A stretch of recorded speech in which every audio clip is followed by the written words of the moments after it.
Hello, hello, hello. It's me, Boomberry, back with magic. We're doing more magic cards today. It's Friday Night Magic.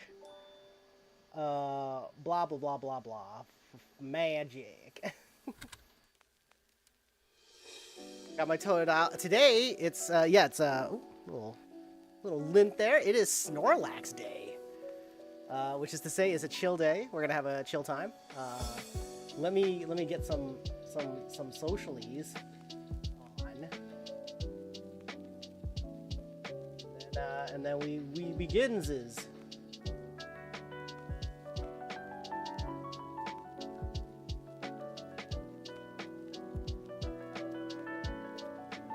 Oh, I messed it up.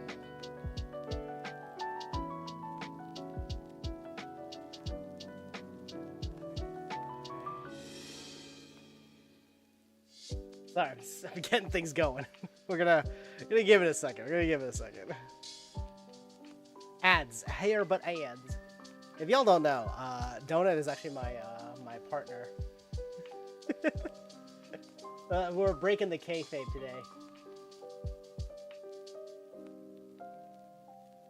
How do I add a channel to Discord? Oh, here we go.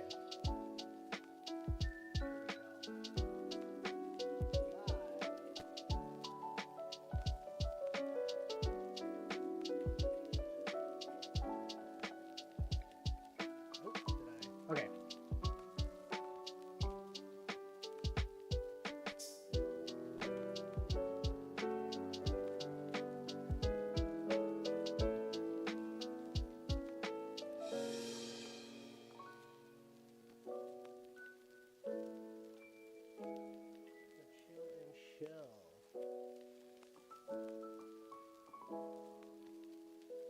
I don't know if that worked. Well, whatever. Okay. Just doing some tech stuff in the background, and then we will go. Hello? Did it mess up? We breaking the kayfabe today. That's all good. All right. Hey everybody, it's me, Boomberry. Today, that's right. You guessed it.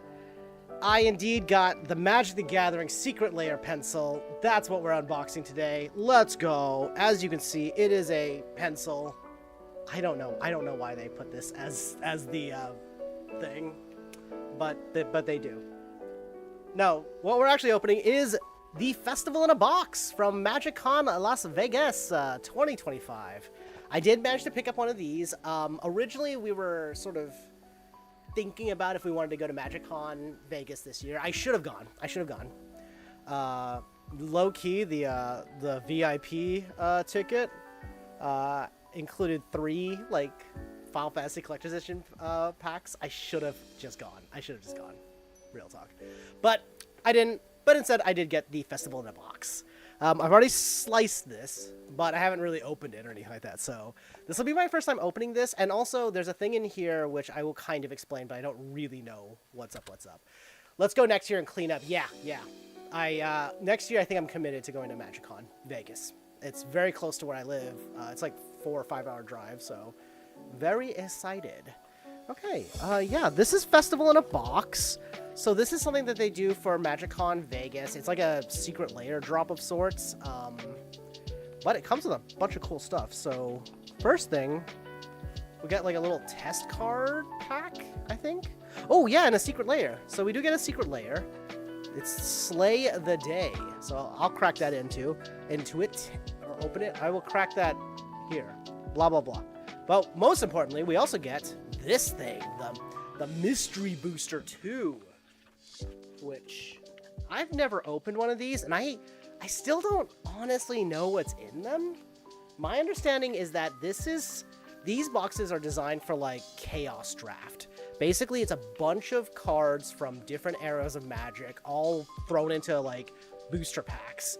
And then the idea is that you're supposed to kind of do a Chaos Draft with it. We're just going to crack this open, but it's kind of cool. First, though, let's take a look at this stuff. So this is the secret layer. You guys have never seen a secret layer before. They come in these little envelopes. They're like hard cardboard, and there's usually like a cardboard sheet in there so that your cards don't get bent up. This secret layer is called Slay the Day. Let's take a peek-see. Give you a little thank you card. Nothing cool on it. And the pack of cards. I watched somebody open this, and they got 2 packs of these. So, dang, lucky them. Lucky them. But yeah, let's take a peek at these cards. I've never bought Secret Lair until this year, and now this year I've been buying a lot of Secret Lairs. But I can afford to. I'm not paying scalper prices or anything like that. I did pay aftermarket for the Street Fighter ones. I did get the Street Fighter ones, but the aftermarket was only like, it was a very small like upcharge in them. It wasn't very expensive. So here is this Secret Lair set. This is Slay the Day. Gotta make a discard pile. Actually, I'll go ahead and just sleeve them as we get them. Just set them here. Boop. We got Marwyn, the Nurturer. Little elf druid here. Yeah, looks really good. I love the art. I think they're just dressed very, very nicely. It's the theme of this Secret Lair. Pretty good, pretty good. Here is... Oh, actually, I just remembered something about this. Yeah, it's the next card after this one. Here is... Lysa, the Shroud of Dusk. What's this? I should actually have read the cards, shouldn't I? She's 2 colorless, 2 white, and 1 black. Gets you a 5/5 Legendary Angel. Rather than pay 2 for each previous time you've cast this spell from the command zone. Oh, this is a commander-specific card. You may pay 2 life that many times. She has flying and lifelink. Whenever a player casts a spell, they lose 2 life. Dangerously chic. Wait. Yeah, let's go back to that first card. There's going to be like a running little theme in here, isn't there? So here's Marwyn the Nurturer. I actually thought I knew what this card was, but now that I read the second one being a commander exclusive card, maybe I don't. So 2 colorless and a green gets you a 1/1 legendary druid, elf druid. Whenever another elf you control enters, put a +1/+1 counter on Marwyn, and then add the amount of green mana equal to Marwyn's power. Elegance that hits the mark. Yo, it's like Milan Fashion Week out here. Paris Fashion Week. I just watched that Futurama episode. Oh, so yeah, this is Oloro, ageless ascetic. If I recall, this is his first reprint. I think I read somewhere that this is the first reprint. Yeah, they do this like rainbow foil style, which I think is closer to the traditional foil, the traditional foil they used to do. Yeah, it looks really, really nice. I love the Secret Lairs. I have a bunch of Secret Lairs. I'm very, very happy about them. I'll show you guys a few more Secret Lairs in a second. But this is 3 colorless, white, blue, and a black. Gets you a 4/5 legendary giant soldier. At the beginning of your upkeep, you gain 2 life. Whenever you gain life, you may pay 1. If you do, draw a card, and each opponent loses 1 life. At the beginning of your upkeep, if Oloro is in the command zone, you gain 2 life. So he basically has eminence. Defines cutting edge fashion. Bro, he looking good. I think the original art for this card is the giant guy sitting on like a big throne with his sword, but the throne is like ruins that kind of like have that sort of like a Greco style ruins, and like fantasy style, basically. I like that. Ooh, this next one looks cool. Whoa, there was a fly on there. Holy cow! There's only 4 cards in this. We have Silthus, Harvest's Hand. Slesnia, that's a green and white, gets you a 1/2 legendary enchantment creature nymph. Whenever you cast an enchantment spell, you gain 1 life and draw a card. Dressed down, but still looking sharp. There's only 4? I thought most Secret Lairs were 5 cards. The next card's a bonus card, so they always give you like a bonus card. We'll look at the bonus card in a second. I'm gonna just do a double check to make sure that I didn't miss out on one. There's a giant fly just buzzing me right now. Being a butt. Secret Lair. Actually, I'll just type in festival in a box.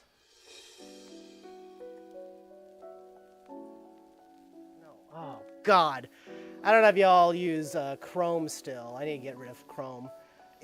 I hate this little sidebar search that they got going now. It is fucking annoying. Okay, no, this is the 4. So these are the 4. Oh, then our bonus card. So let's look at our bonus card. We got the Stitcher Supplier in sort of like that retro old style frame. 1 black mana gets you a 1/1 zombie. When this creature enters or dies, mill 3 cards. No pot goes to waste. I'll go ahead and just delete this one. I don't know if the bonus card is different. Sometimes apparently there's different bonus cards. Oh, and yes, I am fully aware that this morning they announced the Sonic the Hedgehog secret lair. So I will be trying to get that as well. They have Sonic. There's Sonic, Tails, Shadow, and Amy Rose. Oh, and Dr. Robotnik. So very, very fun commander choices. In particular, Shadow looks really good. I think Shadow is something like... I'm remembering off the top of my head. I can just look it up. But it's like 2 black, 2 red gets you like a... I think it's like a 2/4 with haste. But most importantly, he gives you the ability where, as long as he's in play, all your spells have split second, which is crazy. Like, that is actually insane. But yeah, let's set these to the side for now. Oh! Actually, yeah, we should take a look at these. So there's also this, which is like more bonus cards. I don't know what Festival in the Box, what you normally get in Festival in the Box. Oh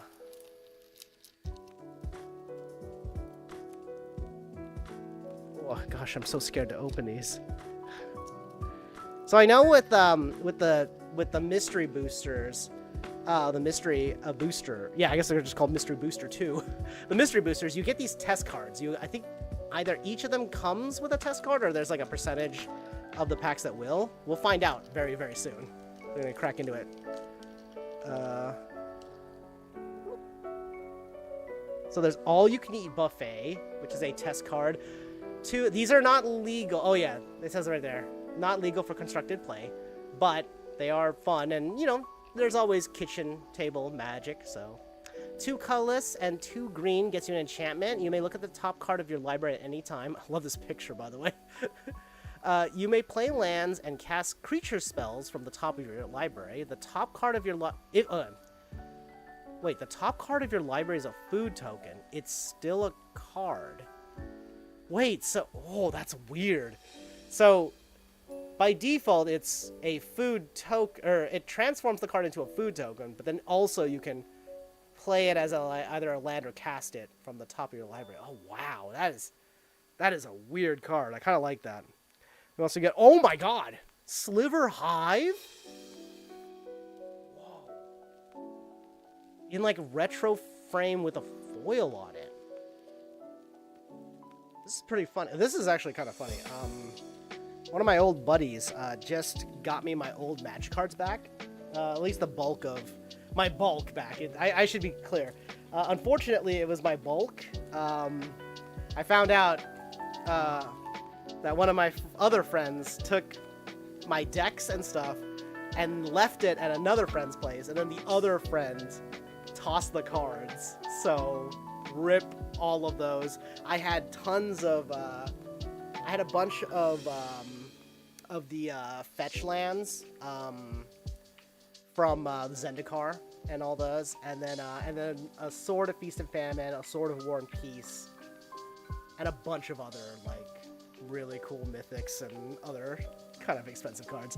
Most of my really, really good cards though were in fact in my like special binder, so I have most of those, but it sucks that all of my cards that were in decks is just kind of gone.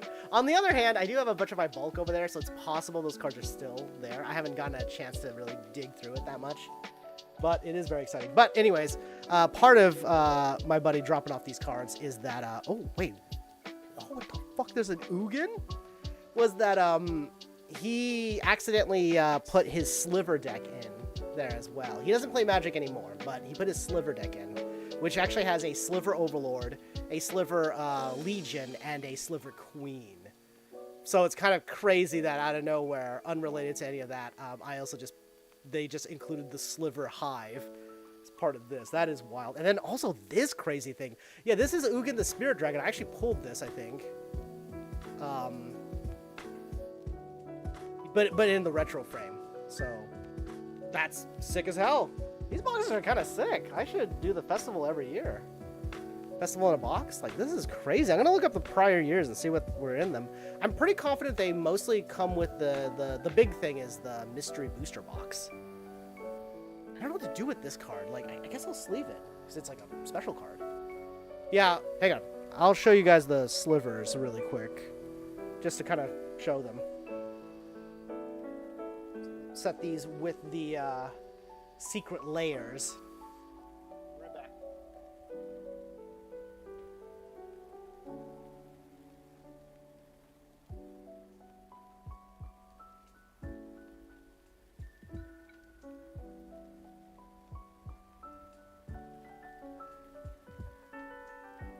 Here is,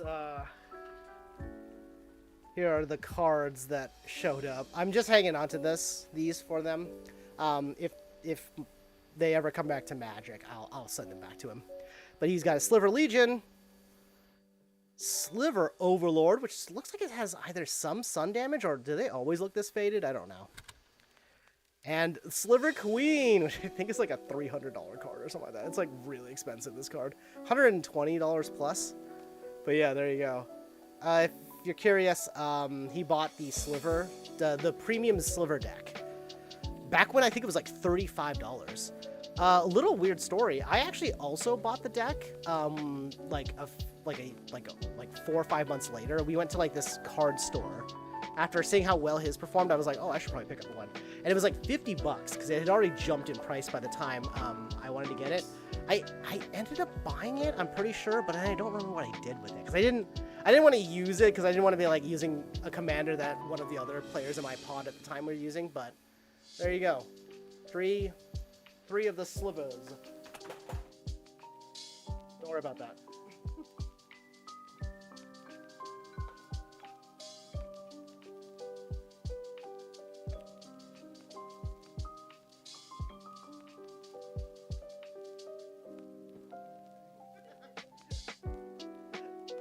In case you're wondering, this is what fell. It's like it goes with my keyboard. It's just like a wrist. All right. Oh, yeah, they have the fun art. I know, it sounded bad, but it wasn't. Trust me, it was all good. It was all good. All right, let's crack into this. I've never opened one of these. I'm so excited. I genuinely don't know what the card list is.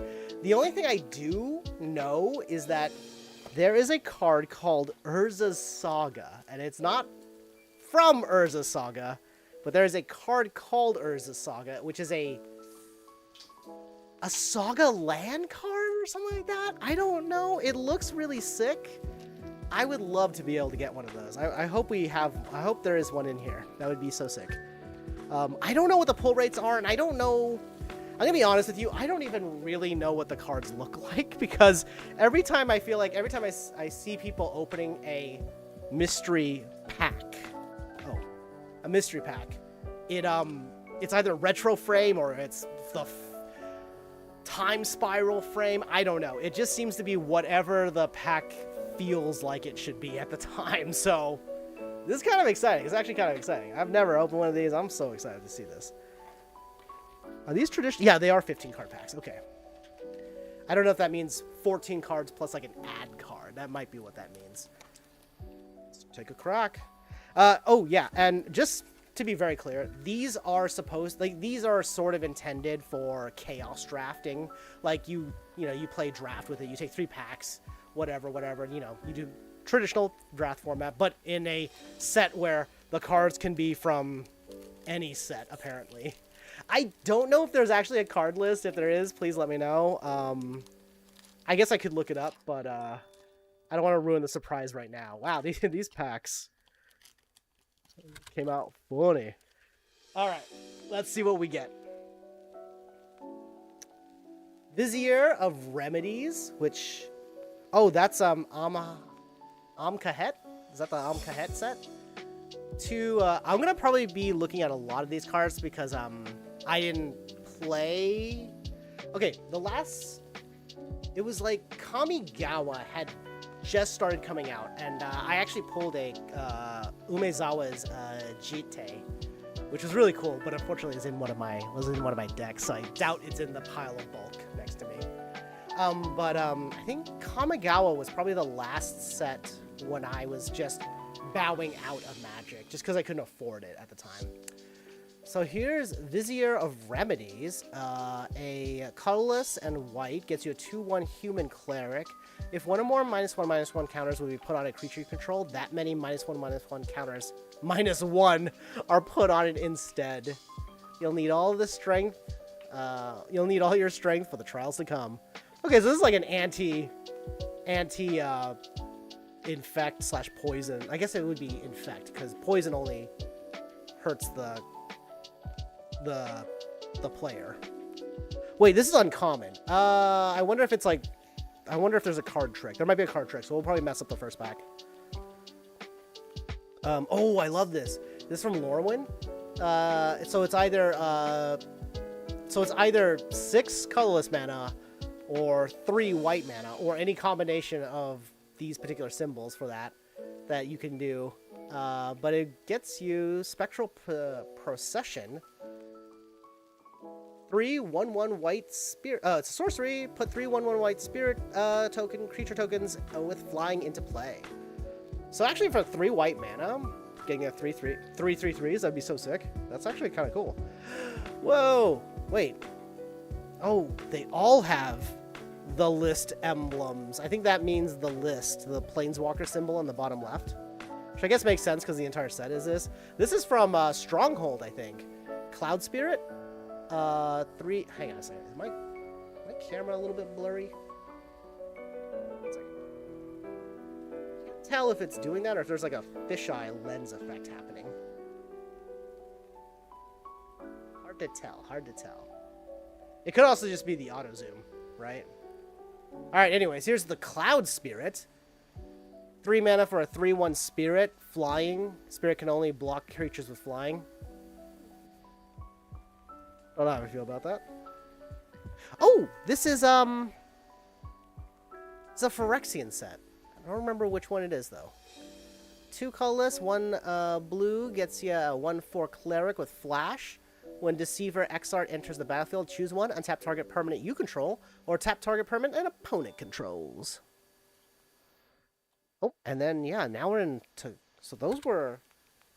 I don't know what Cloud Spirit is. I assume Cloud Spirit's probably an uncommon, maybe? Maybe a common? No, it must have been an uncommon, because we had, like, 4 uncommons. And then we have our first common, which... Oh, I don't know what that set is. That must be... I think that's part of Theros? That might be a Theros set. Harpies are very Greco-Roman, like Hellas, Greece. Fantasy Greece land. Mind Rack Harpy, 3 colorless and a black mana, gets you a 3/2 enchantment creature, Harpy, with flying. At the beginning of combat on your turn, each player puts the top 3 cards of their library into their graveyard. Ooh. Ooh. Suffocating Fumes. Actually, is that... I don't know what symbol that is. Oh my gosh, I wish I had a symbol guide next to me. Frenzy Fugu.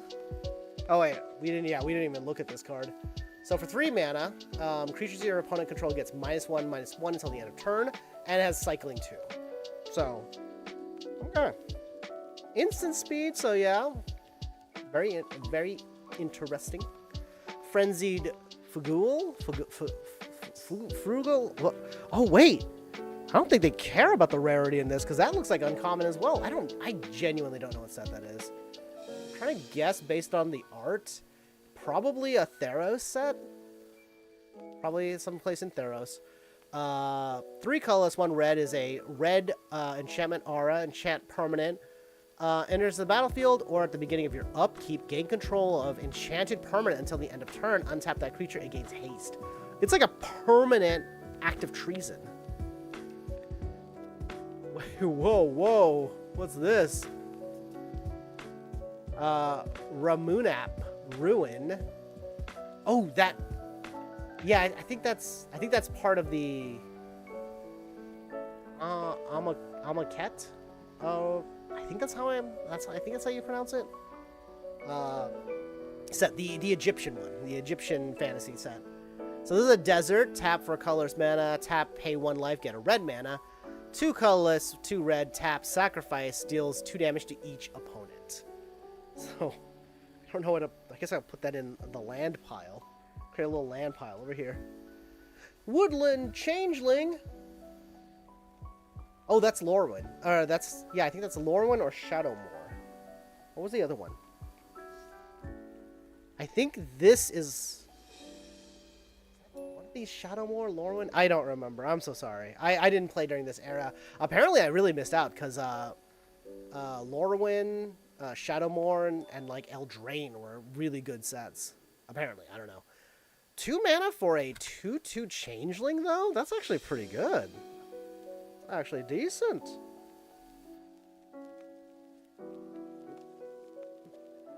Wild Hunger, 2 colorless and 1 green, gets you an instance. Combat trick. Target creature gets +3/+1 and gains trample with a little flashback of 3 and a red. So it's like Gruul combo combat tricks.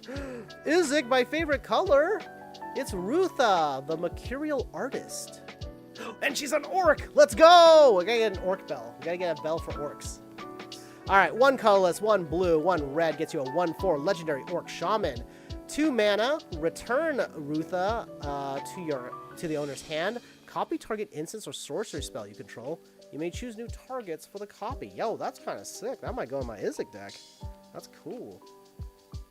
Oh, and our rare. We got a rare. This is from... Wait.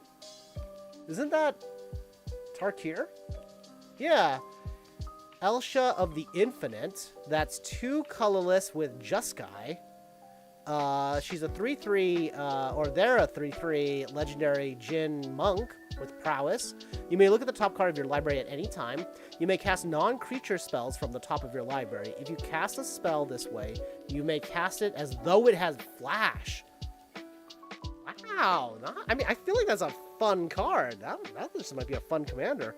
Oh! What is this? Bolas's Citadel! That's pretty cool. 3 colorless, 3 black mana gets you a legendary artifact. You may look at the top card of your library at any time. Okay, we're getting a lot of this this ability to look at the top of your library. You may play lands and cast spells from the top of your library. If you cast a spell this way, pay life equal to its mana value rather than paying its mana cost. Wait, Bolas's Citadel is crazy.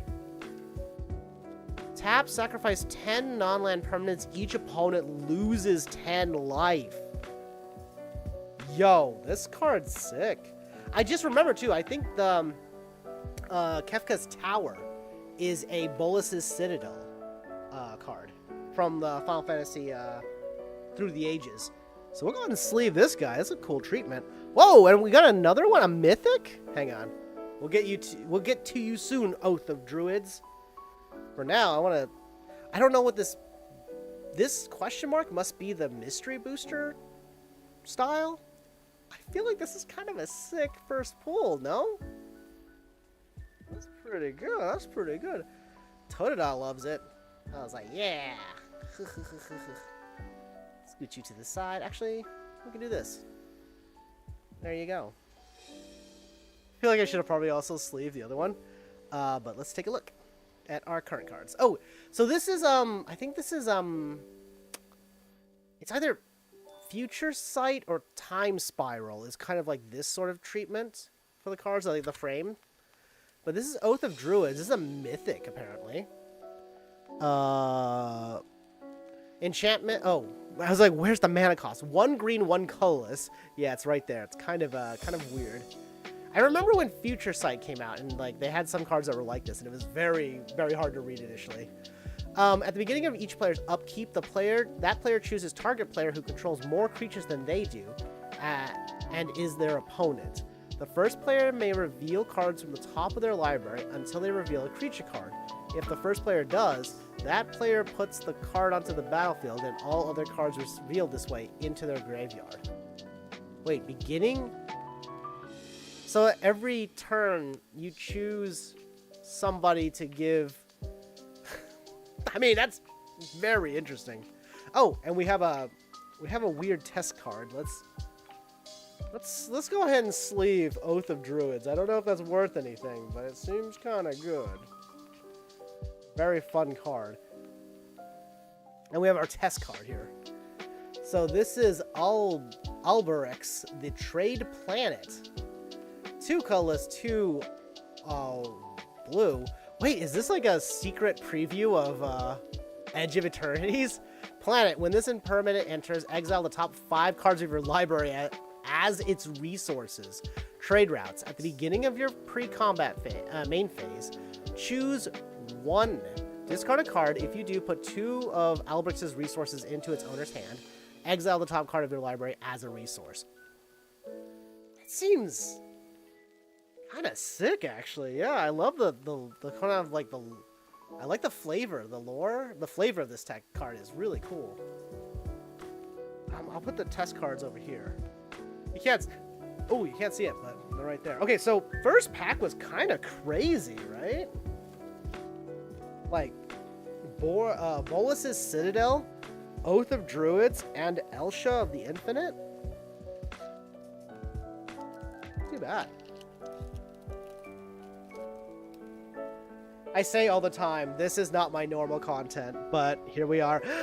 Mercadian Masks, one of the first sets that I was buying into, and then I found out was a terrible, terrible set. Ugh.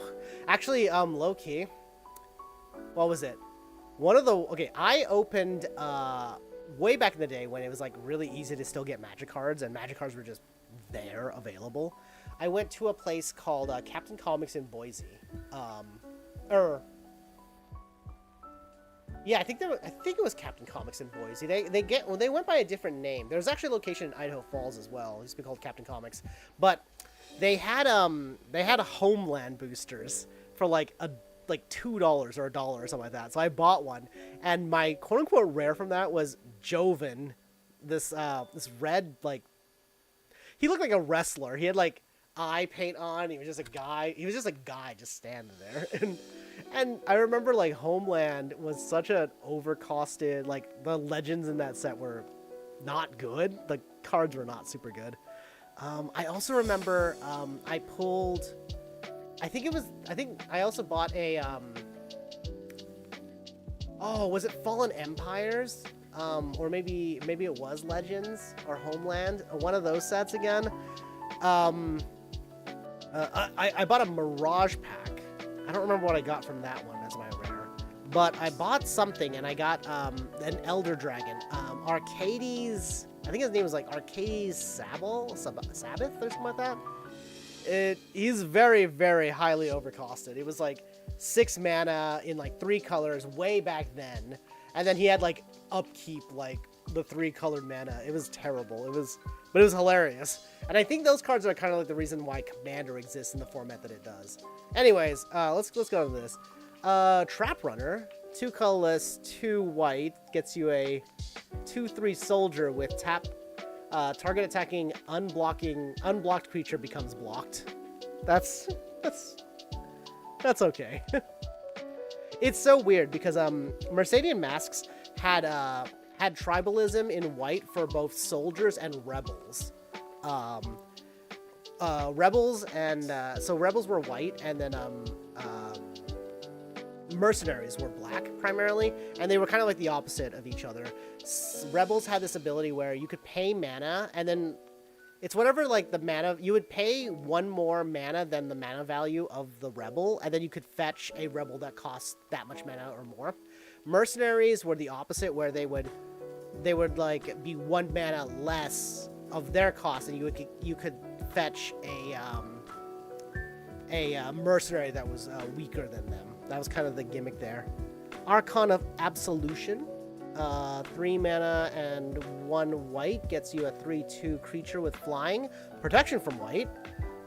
This creature can't attack you or a planeswalker you control unless their controller pays 1 for each of those creatures. Wait, creatures can't attack you or... Okay, hey, that's not too bad.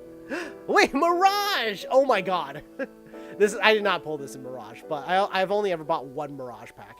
Again, when I bought the Mirage pack, I think the Mirage pack was $3, $3.50, might have been $3.50. Suk Ata Firewalker, 1 colorless and 2 blue, which was kind of like the powerful wizards were pretty much 2 blue and like usually 1 or 2 colorless mana.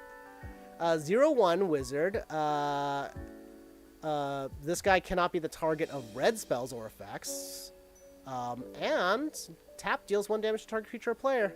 This used to be considered... I don't know if... I'll be honest, I don't know if Mirage was also considered good, because it felt like a lot of Mirage cards were not super strong. Oh my god, Portal. Wait, Man of War, I had one of these. In fact, I might have one over there.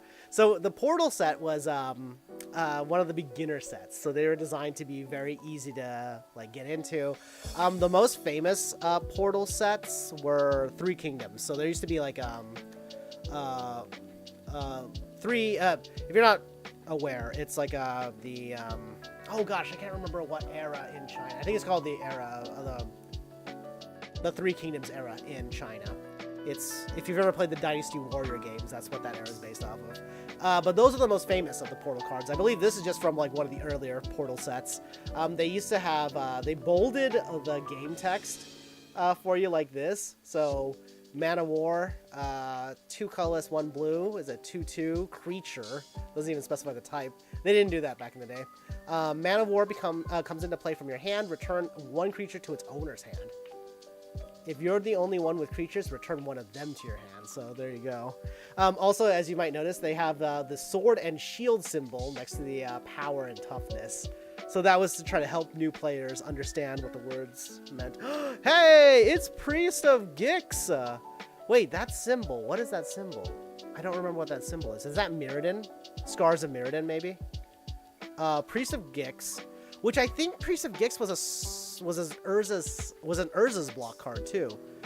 2 colorless mana, well, 2 colorless, 1 black gets you a 2/1 human cleric minion. For when Priest of Gix comes into battlefield, add 3 black mana to your mana pool. Basically, like a free creature, kind of, gives you like a, it's like it comes into play Dark Ritual, right? There was Blue had a bunch of cards like this too in the I think it was either Mercadian Masks era, or it was the Urza area. I think it was like Peregrine Drake was something like 5 mana for like a 2/3 flyer, but then it came into play, you untapped 5 lands. So I guess that's not really the same as this, but this is basically like a little twofer for you. Not too shabby though. Got Bad Deal. Wow, 4 mana and 2 black is a sorcery. You draw 2 cards, and each opponent discards 2 cards. Then each player loses 2 life. That's actually pretty good. It's a Magic 2021 card. I actually might even have one of these, maybe. No, I wasn't playing Magic then.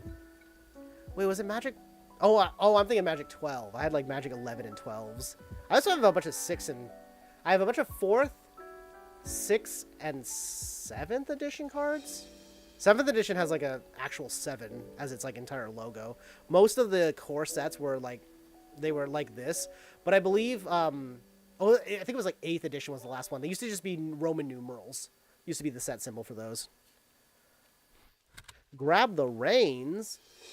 I think isn't that one of the Mirrodin sets? There's like, oh gosh, I can't remember what the sets were called. Fate Reforged? I don't remember any of this stuff. Grab the Reins. 3 colorless and a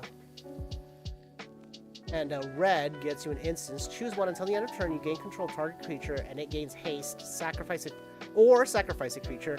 Then grab the Reins, deals damage equal to that creature's power to target creature or player. Wait, what is that? What? Entwine? 2 colorless and a red? Choose both if you pay the entwine cost. The entwine cost. Oh, is that Lorwyn? Here's the art. like a goblin in armor, like, reeling in a pterodactyl. Or pterosaur. Pterodactyl? Of the Pokemon. Love him, yeah. That is, that goblin up to no good. Purifying Dragon. Oh. Hydrate. I'm always hydrated.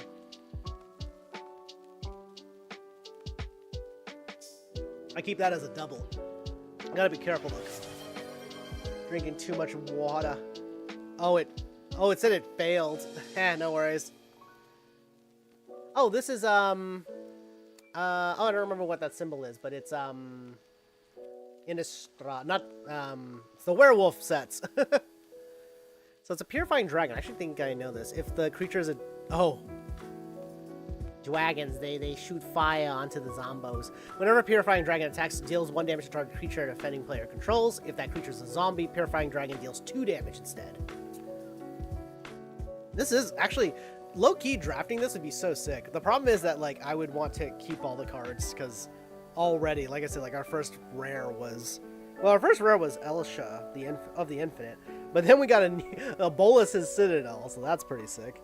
In a weird white border. I don't know what that white border is called. Strangle Root Geist.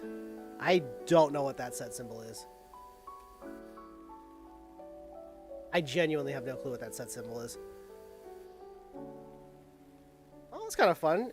This is basically the Blood Geist. The blood. Oh god.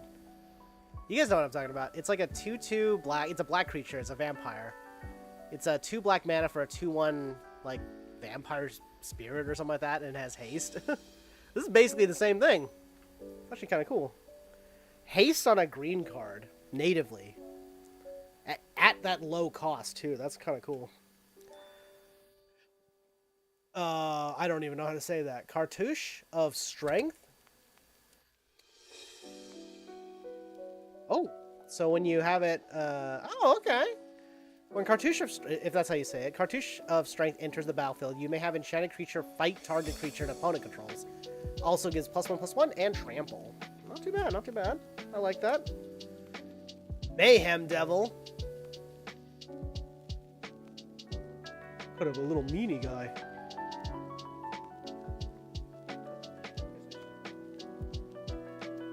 Put this in the rare pile, yeah? Rares together. Oh, we got a mythic. What is this? Gilred Conclave Exile. I don't know what that set symbol is. Likely Commander because it looks like a Commander card. Alright, so this is 2 colorless, red, green, and a white. 2/5 legendary human shaman. When Gilred enters the battlefield, create a 4/4 rhino with trample. Whenever Gilred attacks, populate. The token enters the battlefield tapped and attacking. To populate, create a token that's a copy of a creature token you control. Wow, okay. Yo, I'm gonna make a deck out of that card. That card's kinda sick. That card's kinda sick. It's Narset, partner of Veils. She's an uncommon planeswalker. I remember that they were doing this for certain sets. I don't remember what set it was, but this looks kind of cool. We popping off. Narset, partner of Veils, is 1 colorless and 2 blue, 5 loyalty planeswalker. Each opponent can't draw more than 1 card each turn. Look at the top, -2. Look at the top 4 cards of your library. You may reveal a non-creature, non-land card from among them and put it into your hand. Put the rest in the bottom of your library in a random order. Okay, I kind of like these cards. So I'm gonna put these in a special spot. There we go. Put them right here. And we got the Walking Ballista. Oh, I remember this card. This XX gets you a 0/0 artifact creature with X. Comes into play with X +1/+1 counters on it. 4 mana, put a +1/+1 counter on Walking Ballista. Remove a +1/+1 counter from Walking Ballista. It deals 1 damage to target creature. This was a solid card from back in the day. Set it over there. Microscope. 2 colorless artifact. Tap Surveil 1. Tap target permanent card in a graveyard becomes a 0/0 black germ creature in addition to its other colors and types until the end of turn. That's interesting. I don't know. I feel like there's definitely stuff to do with that because you could like have cards that beef up. I guess it's germs. It's specifically a germ though. Destroy evil. Oh, so yeah, most of the packs started with a bunch of uncommons, but I guess that's not the normal case. Destroy evil is common. Or started with uncommons, but that doesn't seem to be the case. Here. 1 colorless, 1 white, instance. Choose 1 destroy target creature with 4 or greater toughness, or destroy target enchantment. I think this is actually really solid. 2 mana. Love that. I mean, don't get me wrong, Path of Exile is really strong, but I like the utility for an extra mana. Porcelain. Oh, I know this set. Yeah, Porcelain Legionnaire. This is new Phyrexia, I think. Yeah, pretty sure that's new Phyrexia because that's a Phyrexian mana symbol. It's really cool because you can pay life instead of the color, so you can actually, like, what was really awesome was you could splash a lot of colors during that block. Nephilia and Smuggler. This is from some sort of Innistrad. I don't know what that symbol is. It's like half Innistrad and something else. Exile target another target creature you control, then return that creature to the battlefield under your control. Actually, that's kind of good. We've got the Apprentice Sorcerer, another portal card. Once on your turn, once before you attack, you may tap Apprentice Sorcerer to have it deal 1 damage to any 1 creature or player. Oh wait, that's the other. I think that's the other portal symbol. There was like. Oh, I don't remember. There was like 3 editions of Portal, I think, or something like that. It's basically the starter set. Unburial Rites. Let me in! Or let me out, I guess, in this case.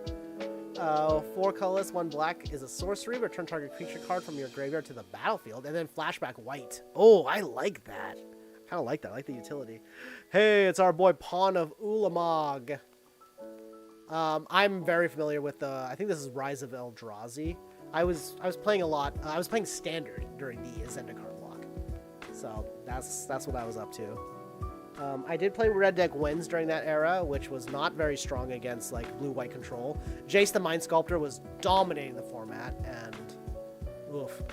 Crimson Wisps. 1 red mana is an instance. Target creature becomes red and gains haste until the end of turn. Draw a card. Yeah, not too bad. I think that is the Lorwyn symbol, right? That's the Lorwyn symbol. Oh, I don't remember what this is. I think this was part of. Was it part of? Oh God, I want to say this was part of the Nemesis block. There was like Nemesis, Apocalypse, and oh no, Nemesis was like the axe. Apocalypse was the mask, and I might be thinking wrong about this. The Sporksmith, look at this Gobbo. Look at the art. I love this art. That's so good. That art is so good. 1 colorless, 1 red gets you a 1/1 goblin with tap, deal X damage to target creature and X damage to you, where X is the number of goblins in play. If it didn't hurt, how would I know it worked? So, you know what? I'm gonna put that in my goblin deck.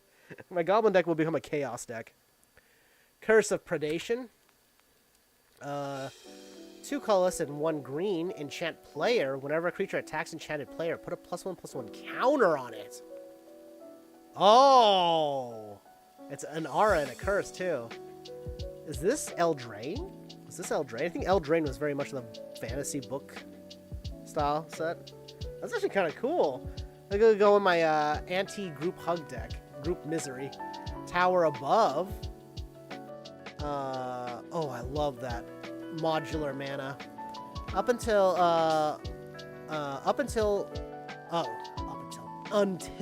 end of turn. Target creature gets +4/+4 and gains trample, wither, and when this creature attacks, target creature blocks it this turn if able. Oh my god, a Seaside Citadel. So when Commander was first coming out, I had just missed the Ravnica. Was it Ravnica? This is Conflux, I think. Was it Ravnica that was part of that set? I think it was Ravnica. I had just missed that block, so I ordered a bunch of these tapped Tri-lands to kind of fill out all of the potential Commander decks I wanted. So this is just hilarious to see again. Oh, we got Soren, Solemn Visitor. Is this the good Soren? I don't remember. 2 colorless, a white and a black gets us a 4 loyalty planeswalker, Soren. Little vampire daddy. +1 up until your I keep saying up until your next turn, creatures you control get +1 and have lifelink. Ooh. -2 is put a 2/2 black vampire creature token with flying onto the battlefield. -6, you gain an emblem at the beginning of each opponent's upkeep. That player sacrifices a creature. Not too shabby. I like that. I like that card a lot. That was cool. That over here, Mardu Outrider. 2 colorless and 2 black, or 1 colorless and 2 black. With another Orca. We gotta get the Orc Bell. Wait. 1 colorless, 2 black gets us a 5/5 Orc Warrior. As an additional cost to cast a spell, discard a card. Hell yeah. That's cool. I like that. Very aggro card. We got Life Tap. Wait, 2 blue mana enchantment. Whenever a forest an opponent controls becomes tapped, you gain life. That's okay. I like that. We got Plant a Sapling, double-faced, 1 green mana. Search your library for a basic land card, reveal it and put it into your hand, then shuffle this spell into its owner's library transformed. Wait, what? That's crazy. This is like an alchemy card. If you guys don't know, Magic Arena, the Magic Online client, one of the 2, by the way, that are still currently used. There's 2 Magic the Gathering online clients that are officially used. There's Magic Arena, which is the newer client. It's a much more modern, much more flashy kind of like play, but it's lacking a lot of like historical and sort of, I think it's a lot of modern and pioneer cards. And then there's the Magic Online, which is the old client, and it's very clunky looking and very old school, but you can play like any format on it because it has like actually all the Magic cards. Anyways, Arena, the newer client, has this mode called Alchemy, where basically the cards do things that only digital cards can do. Kind of like Hearthstone. They're very much inspired by Hearthstone. This is one of those kind of cards, it feels like, because it's like, shuffle this card into its owner's library, transformed. For playtesting purposes, put it into a sleeve upside down. So that is a crazy mechanic. If that ever becomes a real mechanic, that's going to be wild. On the flip side, it is a fully grown Tree Folk. 1 green mana gets you a Star Tree Folk. You can't cast this face unless it's been transformed by the front face. Power and toughness equal to the number of lands you control. So that is a very interesting card. I like that a lot. That's actually kind of cool. These playtest cards are actually kind of sick. I'm not gonna lie. I'm gonna try to speed it up a little bit because I do want to like get through this pack, but I'm also just like, I'm having a lot of fun checking out all these cards from eras of Magic. Jotun Owlkeeper. Cumulative upkeep. Whoa. Wait, that's Ice Age. That's an Ice Age card. Thank you. I'm glad you enjoy it. 2 colorless, 1 white gets us a 3/3 giant. Oh, sorry, that's not Ice Age. That's Ice Age was the first era way back in the day, and then I think I don't remember what that symbol is. It's one of the cold sets. Cold Snap. Cumulative upkeep, white or blue. At the beginning of your upkeep, put an age counter on this permanent, then sacrifice it unless you pay its upkeep cost for each age counter on it. So cumulative upkeep was an old mechanic, I think started in, it's not Echo, it's worse than Echo because it builds up. I like the way they represent it with the age counters on this, though. I think that's really good. I wonder if that means that you can, if you have cards that remove counters, if you can do that to it and remove those age counters. When Jotun Owlkeeper is put into a graveyard from play, put a 1/1 white bird creature token with flying into play for each age counter. Oh, okay. So there's actually a reason to build it up. That's actually interesting. I like that. Oathsworn Giant. Is this Eldraine? I know giants were a thing in Eldraine. 4 colorless, 2 white, gets us a 3/4 giant soldier with vigilance. Other creatures you control get +0/+2 and have vigilance as well. Pretty good. Unsubstantiate. 1 colorless and 1 blue. Return target spell or creature to its owner's hand. Pirate's Prize. 3 colorless. Oh, that's I think that's Ixalan. 3 colorless, 1 blue. Draw 2 cards. Create a colorless treasure token with colorless treasure token. So, a little draw and a treasure card. Oh, this, I think that's the Time Spiral. I think that's Time Spiral. Vampiric Link. Oh my god, it's got the old wording on it. 1 black mana. Whenever an enchanted creature deals damage, you gain that much life. That's fun. Dude, this is cool. They should make these readily available. This is awesome. Vindictive Vampire. 3 colorless and 1 black. 2/3 vampire creature. Whenever another creature you control dies, Vindictive Vampire deals 1 damage to each opponent and you gain 1 life. I like my vampire deck. As you guys recall, I did pull an Edgar Markov. Charging Tuscadon. 3 colorless, 2 red. 4/4 Trampler. If charging Tuscadon would deal combat damage to a player, it deals double that damage to that player instead. That feels like that could be a key word. That could be like a key phrase of some sort. Hoarding Dragon! Oh, I actually kind of like this card. It's 5 mana for a 4/4 flyer. Hoarding Dragon enters the battlefield and you search your library for an artifact card and then exile, then shuffle your library. When Hoarding Dragon dies, you may put the exiled card into its owner's hand. This is okay. It's okay. But I just like it because it's just a good flavor win for me.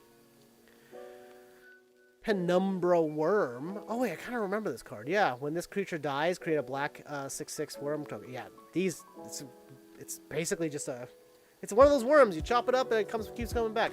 Night Soil. 2 green mana.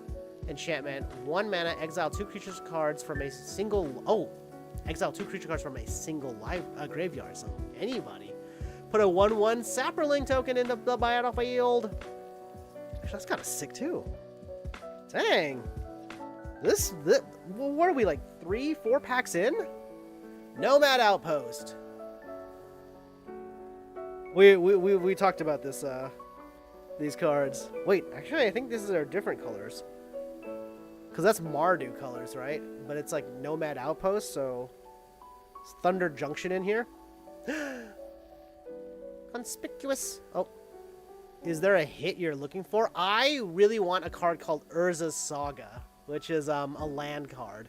I would love to get an Urza Saga. Truth be told, this is actually one of my hits as well. Like getting the Bolas's Citadel right away, first pack, kind of sick. So we're sort of already ahead of the curve, I think. Conspicuous Snoop. 2 red mana for a 2/2 Goblin Rogue. Reveal the... Dude, there's so many cards right now that are just like... Play with the top card of your library revealed, or you just look at the top card of your library. Nice indeed. Yeah, like I said, I'm pretty happy about that. If we can get an Urza Saga, that would be the creme de la creme.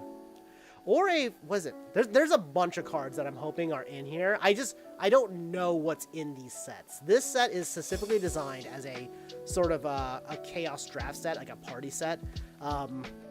The boxes alone go for like $300+, which is insane because that is not the price you pay for the festival in a box. So that's pretty cool. It's really cool to get it at MSRP.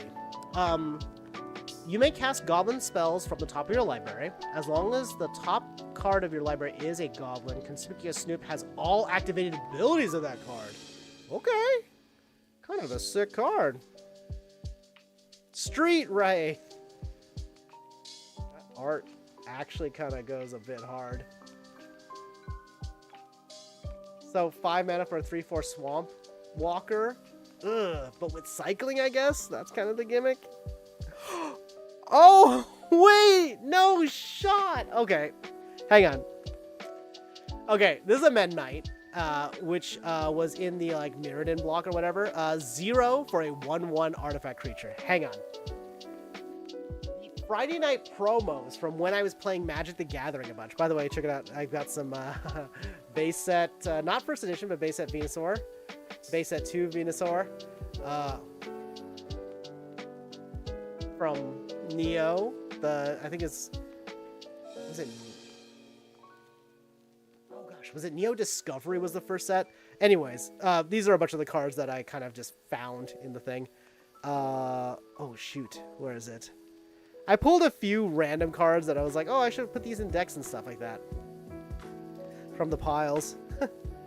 But, oh, here they are.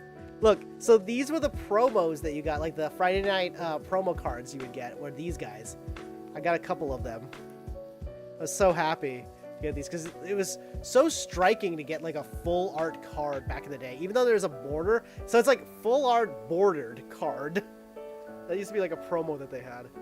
But, yeah, so, really cool to see the Midnight.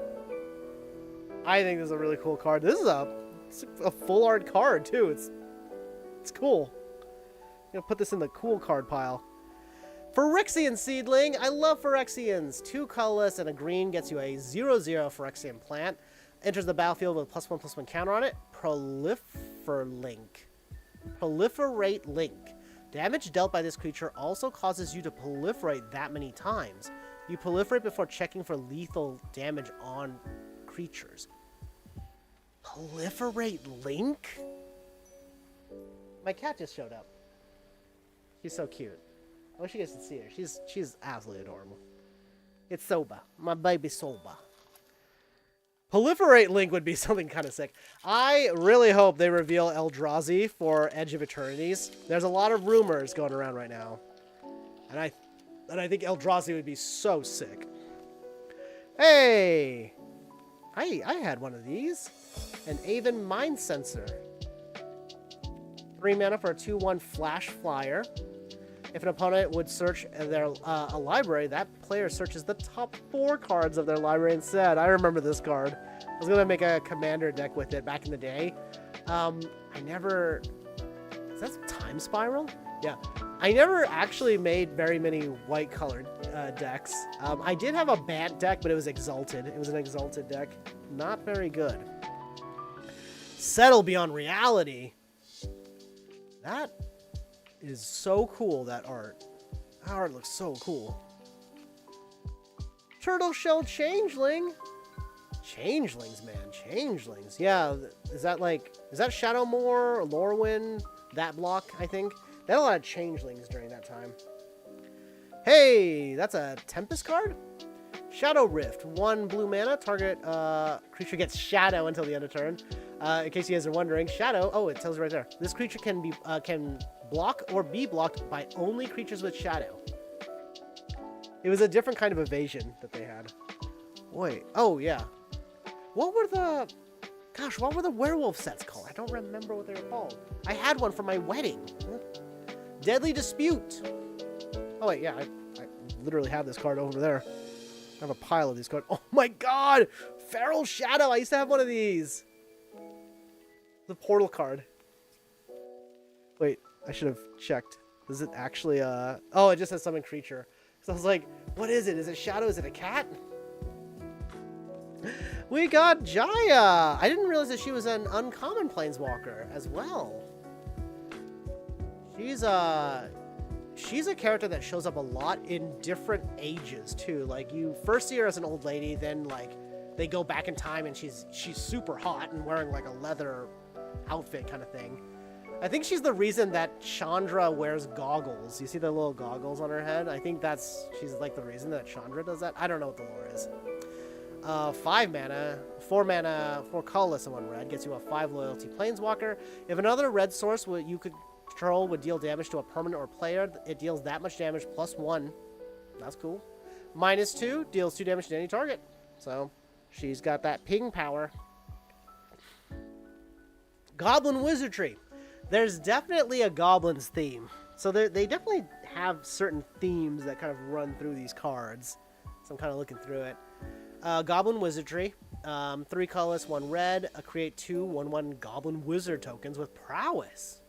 Wow, prowess. Wait, what is that? What's happening here? It almost looks like the goblins farting out magic.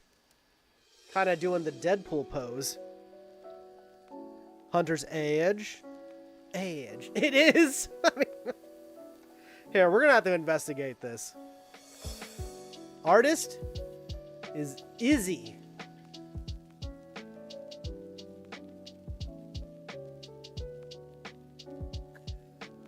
Listen, Goblin Wizards are something something. Hunter's age. Hunting pack. Oh wow, that is expensive. Oh, it's got Storm on it. So for 7 mana, instant speed, put a 4/4 beast creature token into play. However, it has Storm. When you play this card, copy it for each spell played before it this turn. So there's potential. A lot of potential there. Helretic Banner. Actually, I think this is kind of solid, isn't it? Yeah. 3 colorless is an artifact. Enters the battlefield. Choose a color. Creatures you control the chosen color get +1/+0, and it's a mana rock. Add 1 mana of the chosen color. Not too shabby, actually, for a mana rock. I think that's actually pretty good. Do we not have an artifact pile? I swear I pulled other artifacts. Oh, they all colored artifacts? Oh yeah, and I put the Mend Knight in its own pile, so that's why. Alright, our rare here is Witch of the Moors.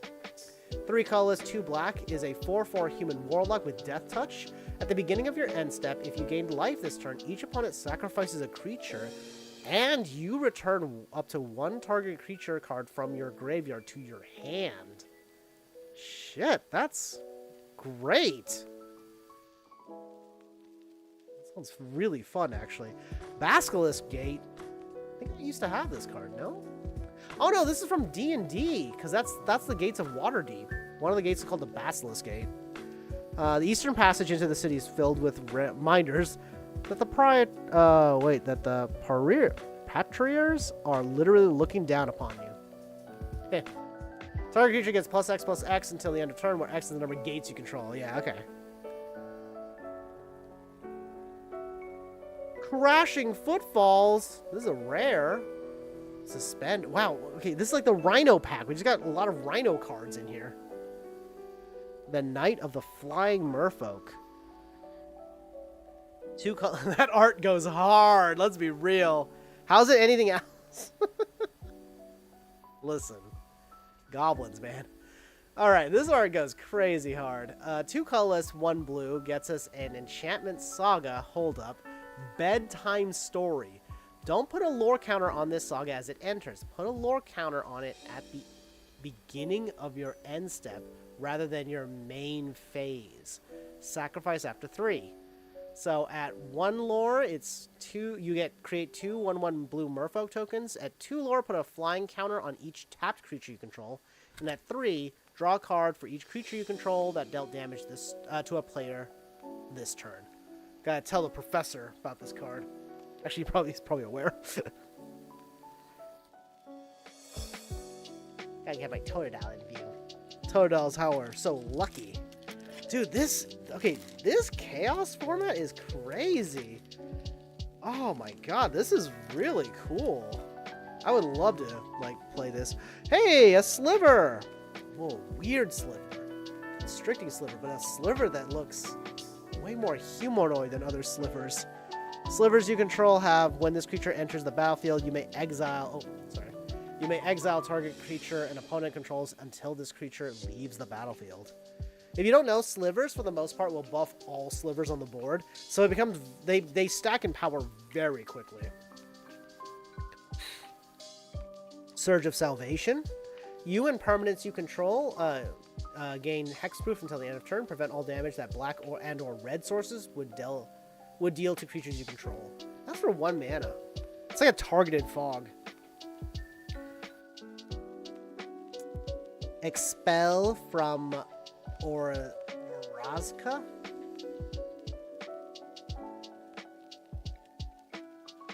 One colorless, 1 blue. Instant speed. Ascend. If you control 10 or more permanents, you get the city's blessing for the rest of the game. Return target non-land permanent to its owner's hand. If you have the city's blessing, you may put that permanent on top of its owner's library instead. Oh. Hey, and we got Jalira, Master Polymorphist. Oh, it's got a crocodile on it. Wait, alligator crocodile? Looks like a crocodile because it's got the fangs protruding upward while the mouth is closed. That's usually a good sign that it's a crocodile instead of an alligator. Alligators only have their teeth pointed down, typically. There's always exceptions to this. The other parts, though, kind of look more alligator-ish, although the tail does look a little bit like a crocodile. Anyways, what's she do? 2 colorless, 1 blue, tap, sacrifice another creature, reveal cards from the top of your library until you reveal a non-legendary creature card, put that card onto the battlefield, and the rest on the bottom of your library in a random order. You can become anything you can become anything if I just put my mind to it. Like that flavor text. Fell Stinger. Oof. It got the horsey. It exploited the horsey.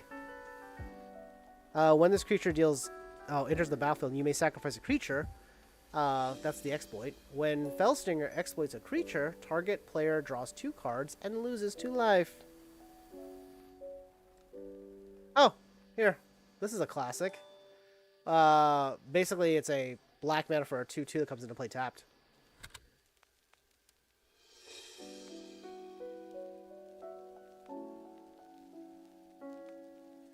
Wait.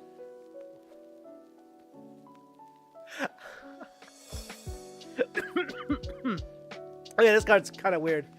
7 mana for a 5/5 giant. It has the rule cowards can't block warriors. 1 red mana, target creature becomes a coward until the end of turn.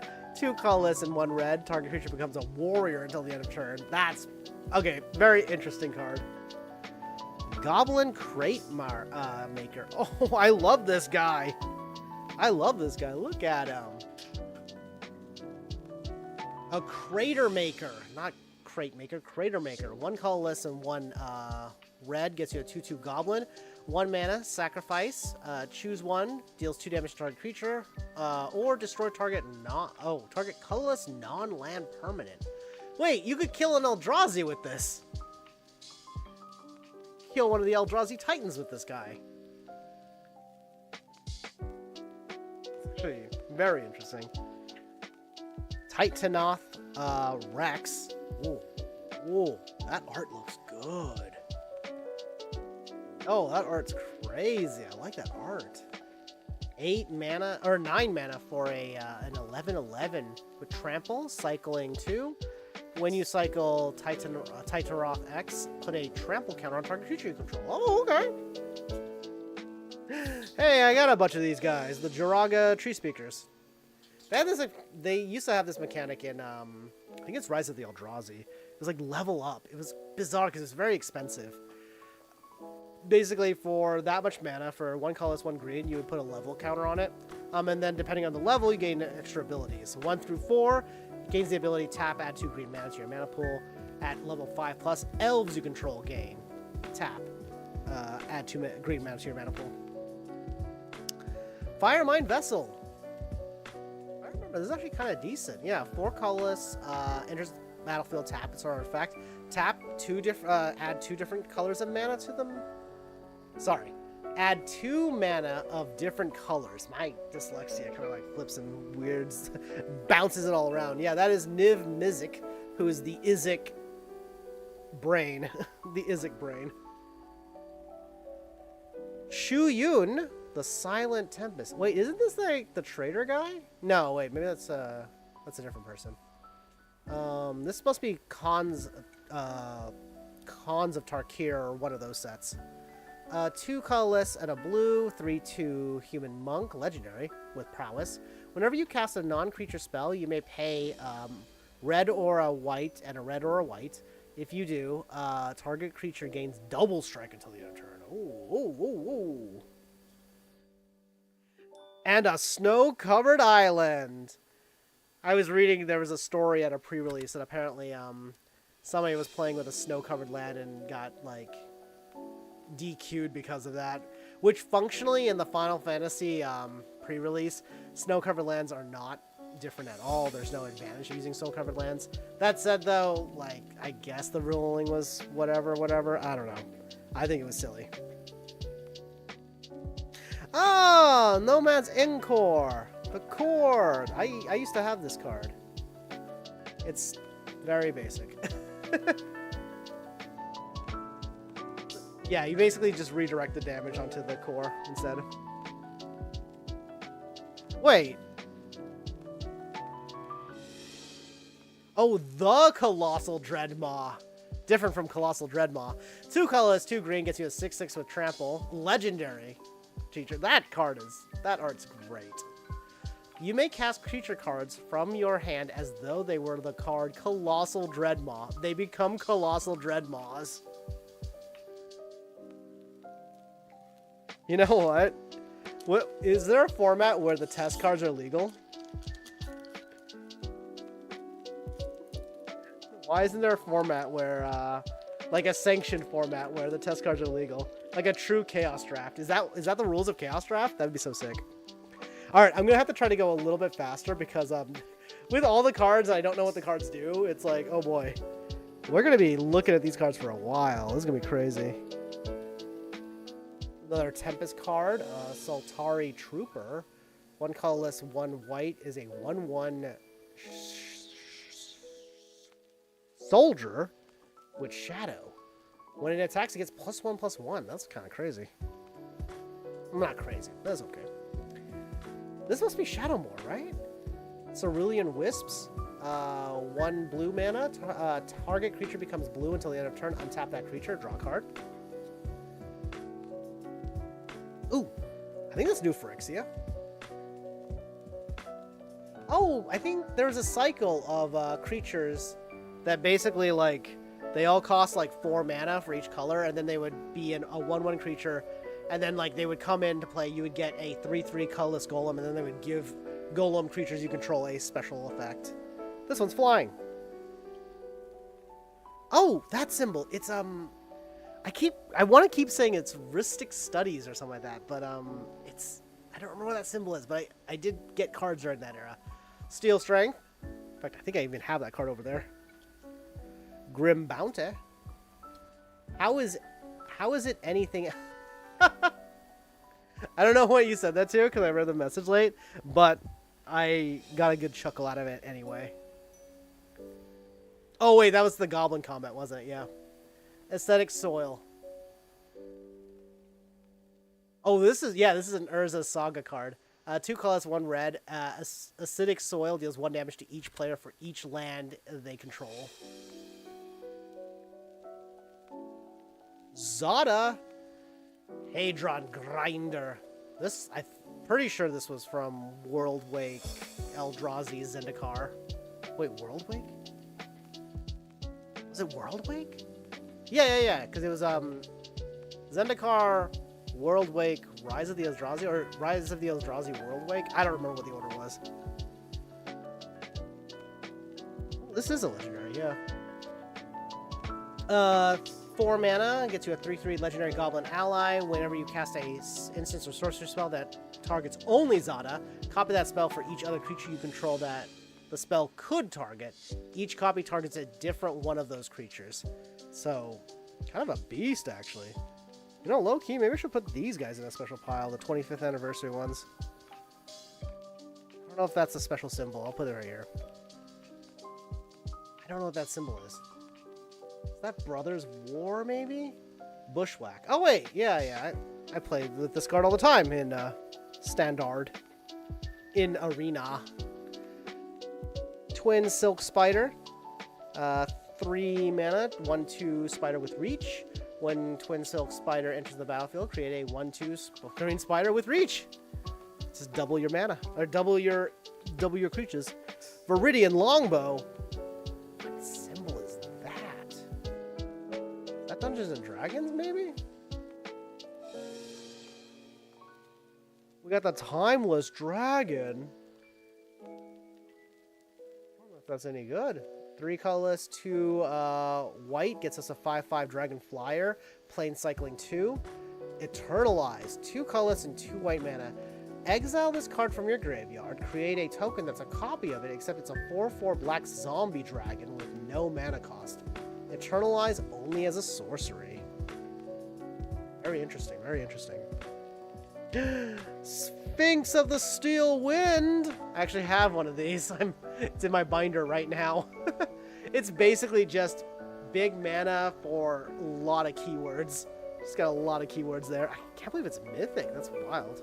Oh wait, yeah, I think it's mythic too. I think that was from Conflux, or one of those era of cards.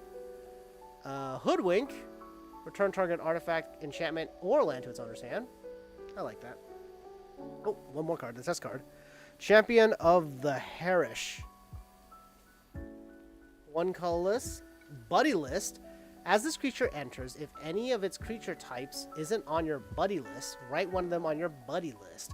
Whenever another creature enters the battlefield under your control, put a +1/+1 counter on Champion of the Harish if one of that creature's creature types is on your buddy list. Otherwise, write one of its creature types on your buddy list. These test cards are actually very entertaining. They feel like unglued cards that are like, or I guess uncards in general, that are like playable. Seraph of the Dawn, yeah. Stronghold, Warrior and Core. They brought the core back too. The core that I'm familiar with more was, I have a bunch of core cards from like Stronghold Tempest era, and I forget what the other set was. But I'm mostly familiar with them from Zendikar. Drakra Mystic.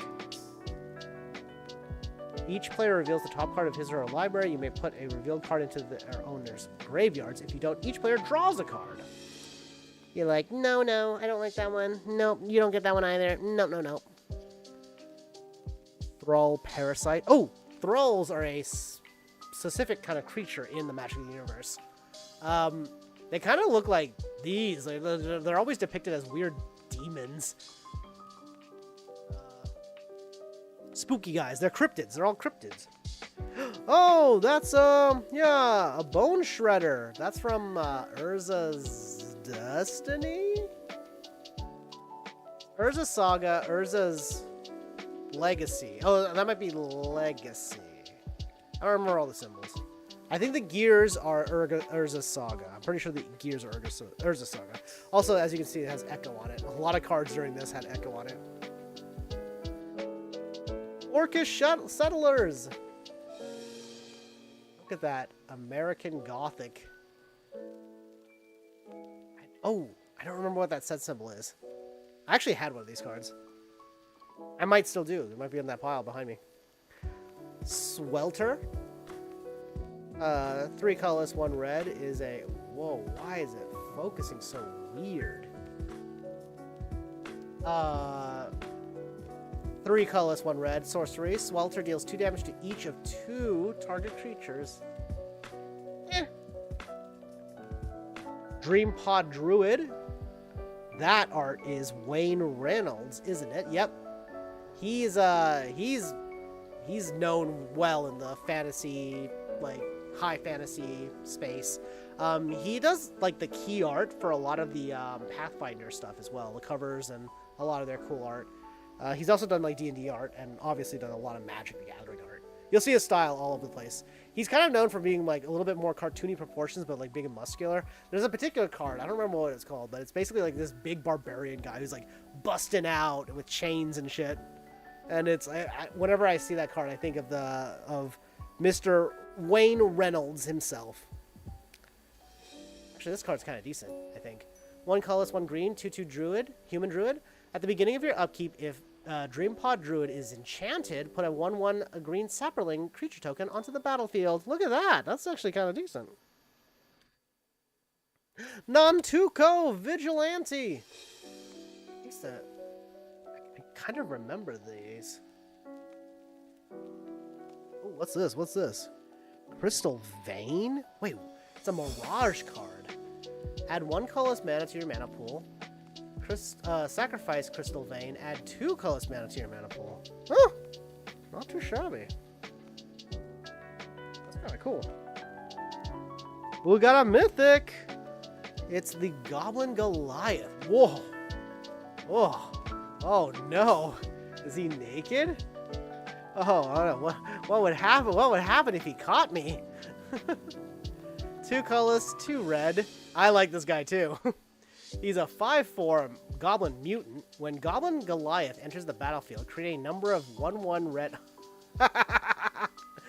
Oh no, indeed.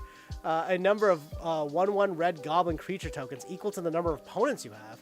3 colorless and 1 red. Tap. If a source you control would deal damage to a opponent this turn, it deals double that damage to that player instead.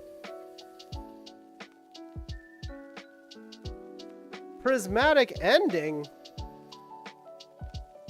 1 white and X.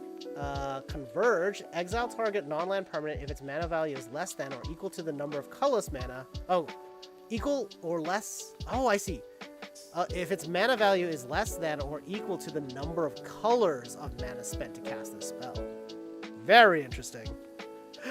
Whoa, whoa, whoa! We got a Sensei's Divining Top. This used to be a nightmare card. In fact, I think this is still key and mill decks, no? Look at the top 3 cards of your library, put them back in any order, draw a card, then put Sensei's Divining Top on top of its owner's library. Oh, maybe not.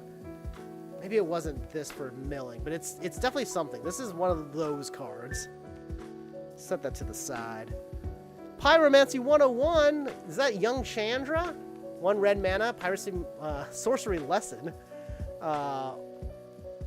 Pyromancy 101 deals 1 damage to any target. However, teach. 1 colorless, 1 red. Teach. 1 colorless, 1 red. Then exile this spell taught to a creature you control. For as long as this card remains exiled, that creature has tap. Copy the exiled card. You may cast the copy for its teach cost. That's a very interesting mechanic. It's effectively just an enchant with a lot of extra steps. Now, these cards are really cool. Imposing Vantasar. Alright, I'm going to start speeding up a little bit.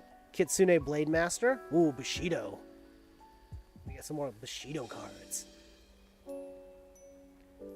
Dreamscape Artist. So far, I don't think we've gotten a copy or anything like that. Like, I don't think we've gotten any duplicates. That's what I mean. It's Turnabout. This was I think this was an Urza's card. The art was kind of cool. Wait, Turnabout? Or maybe I'm thinking Roundabout. Oh yeah, I might be thinking a different card. No, wait, maybe I'm not. Choose artifact, creature, or land. Tap all untapped permanents of the chosen type target player controls, or untap all tapped permanents of that type that player controls. Actually, no, I might be thinking of a different card. Archfiend of Sorrows. He looks so sad. He's like, I'm just Jaws. Actually, he doesn't look sad. He just does not look like somebody I'd hang out with. Unspeakable Symbol. 1 colorless, 2 black into an enchant. Pay 3 life, put a +1/+1 counter on target creature. That actually could be pretty good. Remember, in Magic the Gathering, the only number that matters is 0. And that's if your opponent's life is at 0. Burning Prophet. 1 colorless, 1 red. Whenever you cast a non-creature spell, Burning Prophet gets +1/+0 until the end of the turn. Then scry 1. And they're a 1/3. Okay. Skewer the critics. Just making sure the pile has begun to migrate. Oh yeah, this has Speculate on it. You may cast this card for its Speculate cost rather than its mana cost if an opponent lost life this turn. Oh, Wall of Blossoms. I think I had a bunch of these. Skull Muncher, or Skull Mulcher. Form colorless, 1 green, 3/3 elemental with Devour 1. As this enters the battlefield, you may sacrifice any number of creatures. This creature enters the battlefield with that many +1/+1 counters. When Skull Mulcher enters the battlefield, draw a card for each creature it devoured. Okay, actually, kind of a decent draw engine, right? I mean, not decent, but it's a draw engine. Green does not have a lot of those. Angel of Despair. Whoa, oh my. Who is she? Hi there. I can fix her. Wow. Yep, just a really expensive value card. I don't know if I hesitate to say value, but very expensive card. Very interesting though. Hushbringer, 1 colorless and 1 white, is a 1/2 fairy with flying and lifelink. Creatures entering the battlefield or dying don't cause abilities to trigger. Whoa! That's crazy. Spirit of the Labyrinth, another 1 colorless and 1 white, 3/1 enchantment creature spirit. Each player can't draw more than 1 card each turn. And the ensnaring bridge. Look, it's Gerard. Oh, it's Gerard. He's like the main character, or was for a very long time. He died. Spoilers. 3 mana artifact. Creatures with power greater than the number of cards in your hand can't attack. It's kind of cool. I like these cards. Too long, didn't read. 2 black mana. Let's read it. Exile. Okay, instance. Exile target creature if it has any abilities other than keywords. Flying, protection, and partner are all keywords. See Rule 702 for details. Landfall and scry aren't keywords. They're an ability word and the keyword action respectively. Yes, there's a difference. Oh my goodness. That's why they don't have cards like that. If you have to look up Scryfall to play a card, it's ogre. So far, I'm quite smitten with this. I definitely love this. This is so cool. Sentinel Sliver. Slivers you control have vigilance. I could have guessed and gotten that right. Elite Scale Guard. 4 mana, wow, 4 colorless and 1 white, 2/3 human soldier. Enters the battlefield, bolster 2, choose a creature with the least toughness among creatures you control, and put 2 +1/+1 counters on it. Whenever a creature you control with a +1/+1 counter on it attacks, tap target creature defending player controls. Suit up? Oh. That's like the Diva. If you guys don't know, this is from, I don't remember if it's called Betrayers of Kamigawa or Return to Kamigawa, but Kamigawa is like the Japan cyberpunk future world. Miscalculation. I kind of love this card. They're all just like, dude, you fucked up, man. Like, oops. Counter target spell unless its control pays an additional 2. Thirsting Bloodlord. 2 colorless, 2 black mana is a 3/3 vampire. Other vampires you control get +1/+1. Feast or Famine. I want my Sword of Feast and Famine back. Please, please. Yo, if you're out there, let me know if you actually threw those cards out. I'll take them and we'll just pretend like they were thrown out. Wait, Geist Blast. Oh, yeah, it's one of these cards. 2 colorless, 1 red gets you deals 2 damage to target creature or player. But then like you get like the Izzik on it. 2 colorless, 1 blue. Exile Geist Blast from your graveyard. Copy target instance or sorcery spell you control. You may choose new targets for it. It's Mog Conscripts. These are one of the goblin types they used to have. I had this card. Yeah, and it's from Tempest, so that makes sense. Abzan Beastmaster. So that's that must be like a Khans of Tarkir or Dragons of Tarkir, one of those sets. It's Abzan. The Haywire Might. When Haywire Might dies, you gain 2 life. Sacrifice, exile, 1 green mana, sacrifice, exile target non-creature artifact or non-creature enchantment. Hey, it's Wall of Denial. This was like kind of like a weird value engine, I think in Conflux or whatever. 1 colorless, 1 white, and 1 green. 0/8. Defender with flying and shroud. It is actually kind of hard to remove these. It's Momir Vig, the Civic Visionary. 3 color. He looks like, I don't know, like Brainiac. 3 colorless, 1 green, and 1 blue Simic. 2/2 legendary elf wizard. Whenever you cast a green creature spell, you may search your library for a creature card, reveal it. If you do, shuffle your library and put that card on top of it. If you cast a blue creature spell, reveal the top card of your library. If it's a creature card, put that card in your hand. Not too shabs. Not too shabs.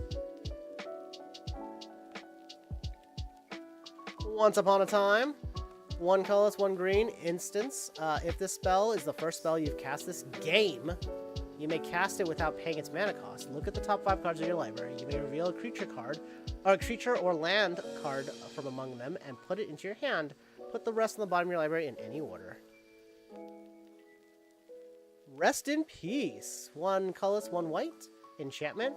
Rest in Peace enters exile all graveyards. If a card or token would be put into a graveyard from anywhere, exile it instead. Wait, that's weird. Tokens are always exiled when they leave play. Stone Drake. It should have been Stoned Drake. 3 colorless, a blue and a black. 4/4 Drake Flyer. Enters the battlefield, choose 1, distract, tap target land, draw a card, or enthrall. Target player discards a card for each spell you've cast this turn. Interesting. That seems like a normal Magic card. That seems like a normal ass Magic card. Let me know if that card exists already. That might just exist.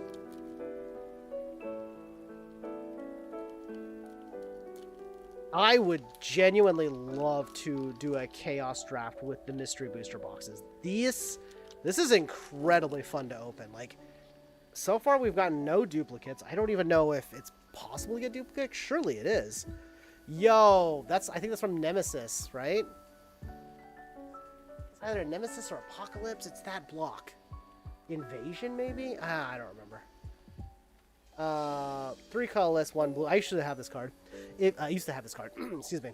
If you control planes, you may tap an untapped creature you control instead of paying Angelic Favor's mana cost. Play Angelic Favor only during combat. Put a 4/4 white angel creature token with flying into play. Remove it from the game at the end of the turn. Oh my god, I had one of these as well. Breath of Life. 3 colorless, 1 white. Take any 1 summoned creature card from your... Okay, they kept like the original wording, the way it was. From your discard pile and put that card into play. Oh wait, almost. I think they updated some wording. Treat it as though you just played it from your hand. Provocon Sorcerer. Interesting. Visible Stalker. I have one of these. I have a bunch of these. Wait, Sir Conrad the Grim. Wait, isn't this isn't this one of the cards on the Final Fantasy Through the Ages? I think it is. Sir Conrad? Is it like Golbez or something? I bet it's Golbez. This feels like Golbez. It's kind of a cool card, actually. Reanimate. Classic card. Love that. Fanning the Flames. Stronghold. It's like a blaze that costs 1 extra red, but then you also have buyback on it. Twinferno. Wait, that's Jaya and Jordra. Jaya and Jorah. That's kind of a hard combo, folks. 1 colorless, 1 red. Instance. Choose 1. When you cast your next instance or sorcery spell this turn, copy that spell. You may choose new targets for the copy. Target creatures you control get double strike until the end of turn. Oh, yeah. Jaya and Joda. More fire? Jaya asked. More fire, Joda agreed. Cute. Hey, it's the Flindhorn Eldor. I know this guy. 8th edition. Yeah, there it is. 7th edition had like... It's like the 7 symbol. But I always felt like the 7th edition and 8th edition symbols were kind of hideous, to be honest. I get them wanting to move away from like just the Roman numerals, but still. Armored Craft Judge. We got Viridian Claws. Jesus. Homegirl just pulls that out on a casual night. actually like okay though, right? 2 colorless for an equipment card. Equipped creature gets +1, +0, and has first strike. First strike, pretty solid. Equip 1. Ooh, it's Gaddock Teague.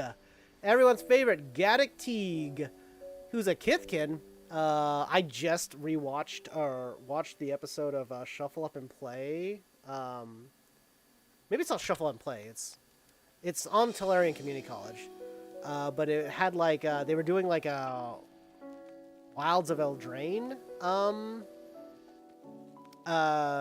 sealed. Wait, Wilds of Eldraine draft. That's what they were doing. And it's with Aaron Hansen in it. That's the reason I was watching it. But I don't have a story. I just wanted to say that was happening. Shuffle Up is the only one I know.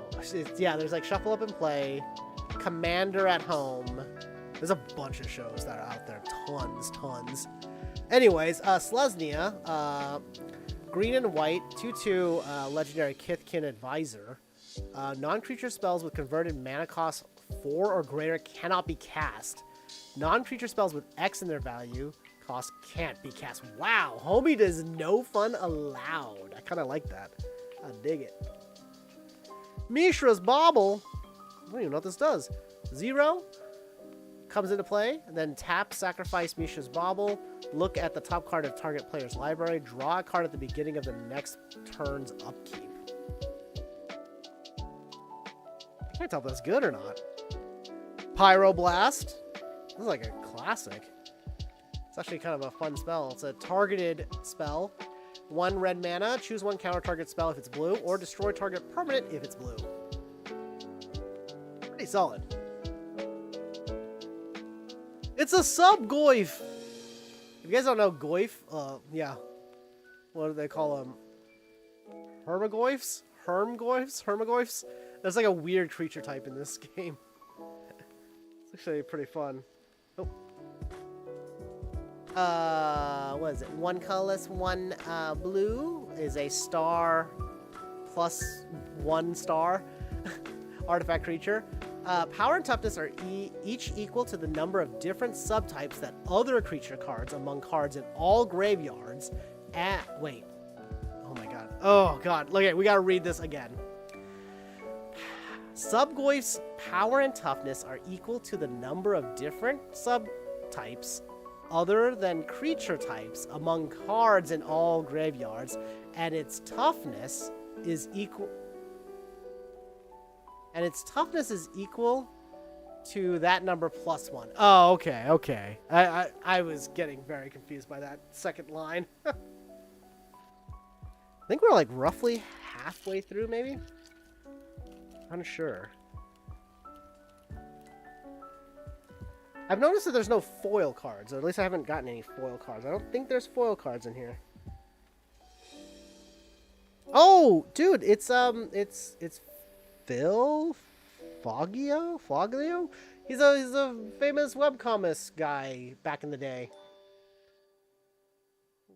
2 mana for a 1/2 soldier with 1 mana tap target creature. 5 stirrings. Oh, more slivering. Summon more slivers. Frost Trickster. I don't know what I was about to say. Windstorm Drake. Oh, this is kind of fun. Just buffs your flyers. Liliana's Devotee. He looked like Liliana's divorce. Am I right? Is that Liliana's brother? Liliana inspires horror in many and fanatical admiration in a few. Nope, just a homie who's really into Liliana. Liliana Vest is the poster child for Black Planeswalkers. She's the Jace. I was about to say Jace the Mind Sculptor's Jace Bellerin. Anyways, 3 mana, 2/3. Zombies you control get +1/+0 at the beginning of your end step. If a creature died this turn, you may pay 1 colorless and a black, and if you do, create a 2/2 Zombo. So lots of zombos. Ooh, a Mirage card, Stupor. 2 colorless, 1 black. Target opponent discards a card at random, then chooses and discards a card. It's like, bro, hold my wine, hold my beer. Oh, another targeted card. Rending Volley deals 4 damage to target white or blue creature. Wait, is that Odyssey or Invasion or that block? I think that's the block because that's one of the Elder Dragons from it. Wall of Roots, and also I used to have that card. Same with this, the Canopy Surge. Had a lot of kicker during this era. Signal Pest. 1 colorless is a 0/1 artifact pest creature with Battle Cry. Whenever this creature attacks other attacking creatures, you get +1/+0. Can't be blocked except by creatures with flying or reach. Basically a flyer. Shared Summons. Oh yeah. I think I have this card. Preordain. I like Preordain. Solid, but probably not as good anymore. Ooh, Flutterstorm. This is like the counterspell pack. 1 blue mana, counter target instance or sorcery unless its controller pays 1, but it has Storm on it as well. So you can counter a lot. Just drop the big counters all over the place. Spell Disruption. Catch of the Day. 5 colorless. I kind of like that art. It's like a dragon fishing. 5 colorless, a blue, gets us a question mark serpent. As Catch of the Day enters the battlefield, choose 1 for each of the following. Keyword, Vigilance, Ward 3, or Island Walk.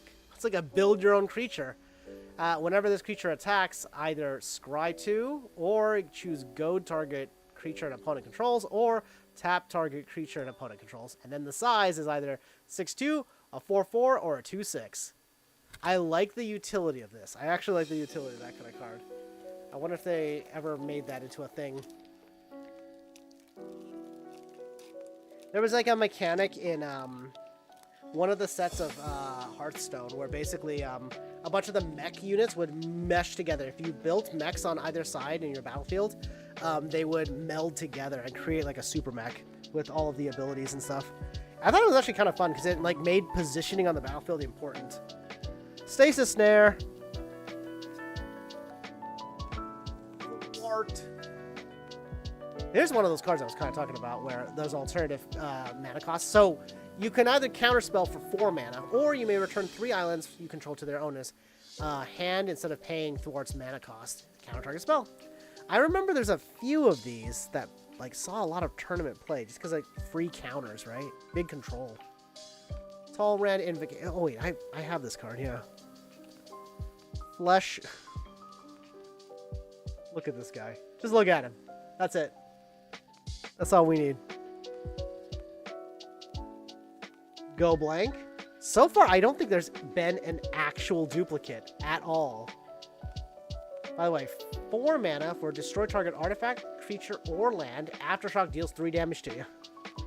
I don't get this card. Unchained Berserker. He's free, he's free! Oh! 1 colorless, 1 red is a 1/1 human berserker with protection from white. While attacking, it has +2/+0 as long as it's as long as it's attacking. The glamour. Ugh. 1 colorless, 1 green. Choose target artifact or enchantment. Its owner shuffles it into his or her library. Revealing the truths. Dawn Treader Elk. Bonder's Ornament. Another mana rock. Each player who controls a permanent named Bonder's Ornament draws a card. Ooh, Phyrexian Scriptures. Ooh, it's a mythic. 2 colorless mana and 2 black. It's a saga. Put a +1/+1 counter on up to 1 target creature. That creature becomes an artifact in addition to its other types. Destroy all non-artifact creatures, and then exile all cards from all opponents' graveyards. Phyrexian Scripture. Not too shabby. I like that. What the heck? What is this? Comet the Stellar Pup? What? This looks like an uncard. What the fuck? It's 2 colorless Boros. That's red and white. 5 loyalty. Legendary Planeswalker. 0 loyalty. Wait. Roll a 6-sided dice. 1 to 2. Oh. It's hard to see. 1 or 2, it gets +2 loyalty. Then create 2 1/1 squirrel creature tokens. They gain haste until the end of turn. 3 gets you a -1 ability. Return a card with mana value 2 or less from your graveyard to your hand. 4 or 5, Comet Stellar Pup deals damage equal to the number of loyalty counters on him to a creature or player, then -2 loyalty. Then 6 is +1 loyalty, and you may activate Comet Stellar Pup's loyalty ability 2 more times. What? Okay, I gotta sleeve this card. This card seems special. This card seems crazy. What the heck? This card is bonkers weird. That's so cool. With the white border and everything.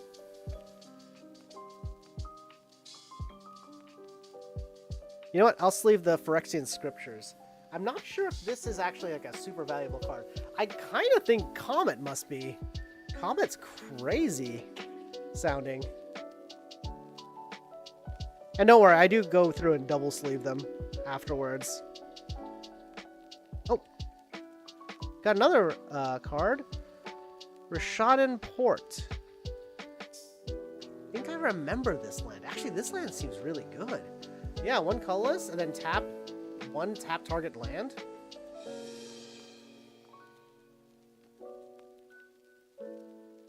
Defenders of the Queue.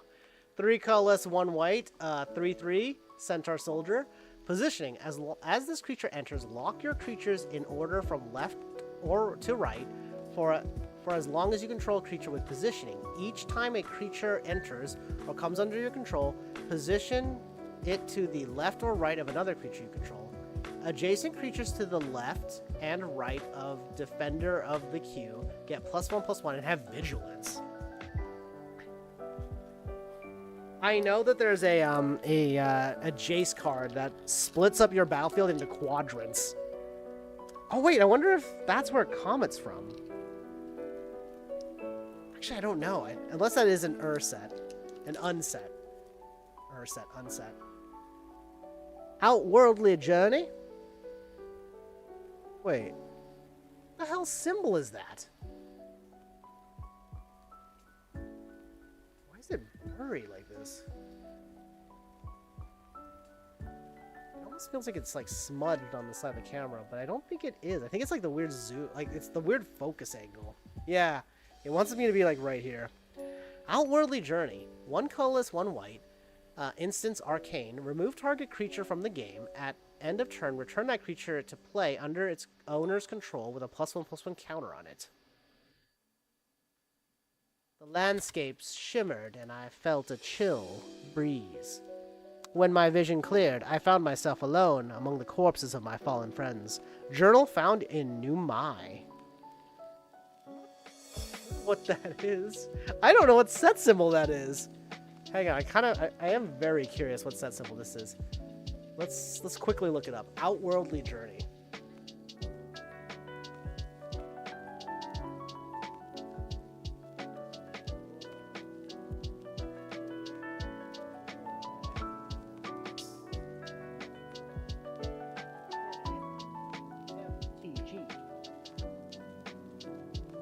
Oh, outworldly. Otherworldly, sorry. Champions of Kamigawa. I've never seen that set symbol before. What is that set symbol? That is not Champions of Kamigawa's set symbol, I don't think.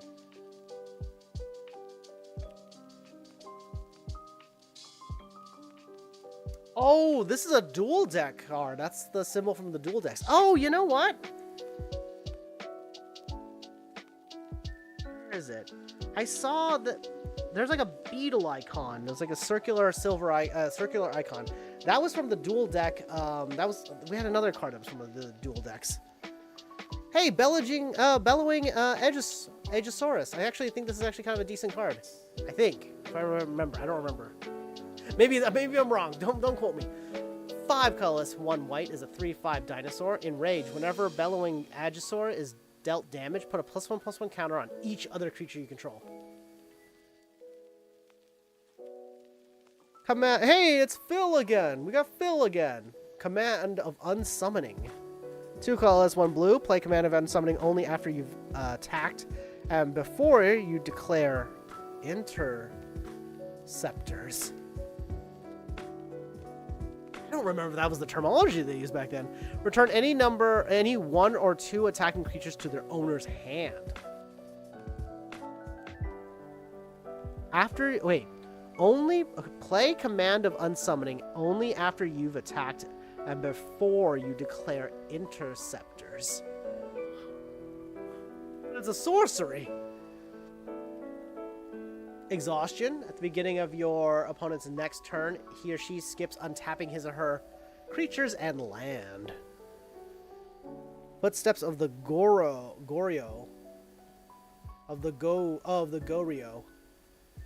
Return target creature from your graveyard to play. Sacrifice that creature at the end of turn.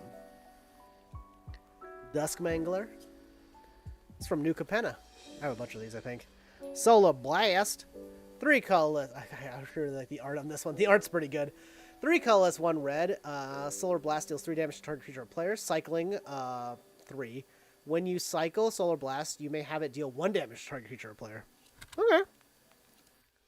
Renegade Warlord. Whoa, this art goes crazy.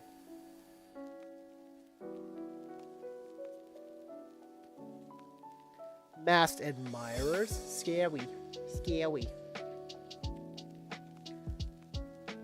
Primal Rage. 1 colorless, 1 green is an enchant. All creatures you control gain trample. That's cool. Scuttlemutt. What's going on in this picture?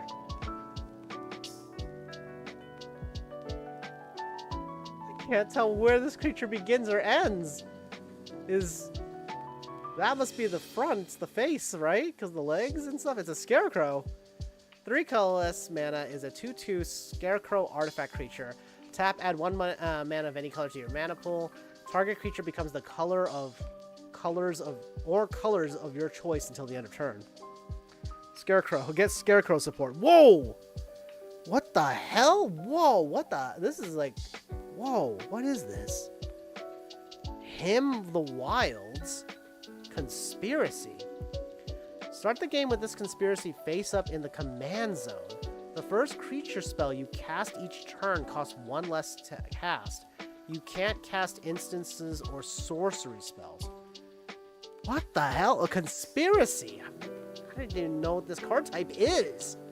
Oh wait, we got a foil. That's so wild. Conspiracy. I'm gonna go ahead and just sleeve this. I didn't know you could get conspiracy cards. I don't even know what conspiracy cards are. I remember there used to be a format called Conspiracy. Was there a format? It was like a fun sub-game.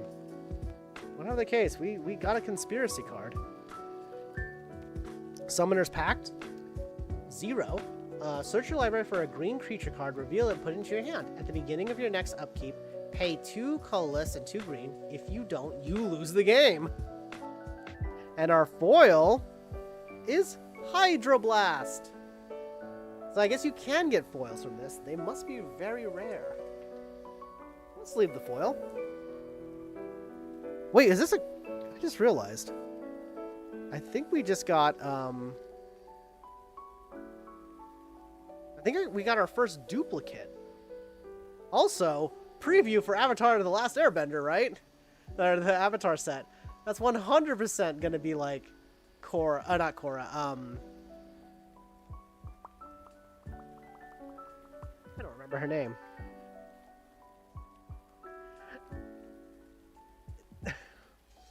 Shit. The waterbender that hangs out with him. There's Aang, Toph. Oh my god, my brain is dying in shame. Avatar. Last Airbender. Who is it? It's Sokka. Katara! Oh my god! We're learning new things today. Yeah. So there's Hydroblast. I need to double check if we already pulled a Hydroblast, because that will be like our first duplicate.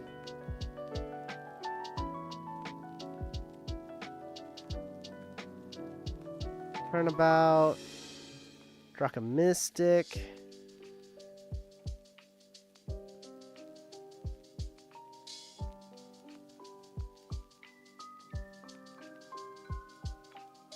Preordain. Pyroblast. Hydroblast. Pyroblast. Hoodwink. Life Tap. Wait. Am I misremembering? Yeah, maybe I am. Well, whatever. We got a foil. We got a foil. Let me see what card I was thinking about, because now it's gonna bug me if I don't find out.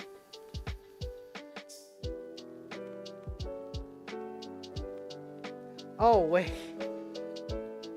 I'm stupid. It was Pyroblast. I even pulled it out. These cards are gonna come back in Avatar: The Last Airbender. I'm gonna put my money on it. The Avatar set.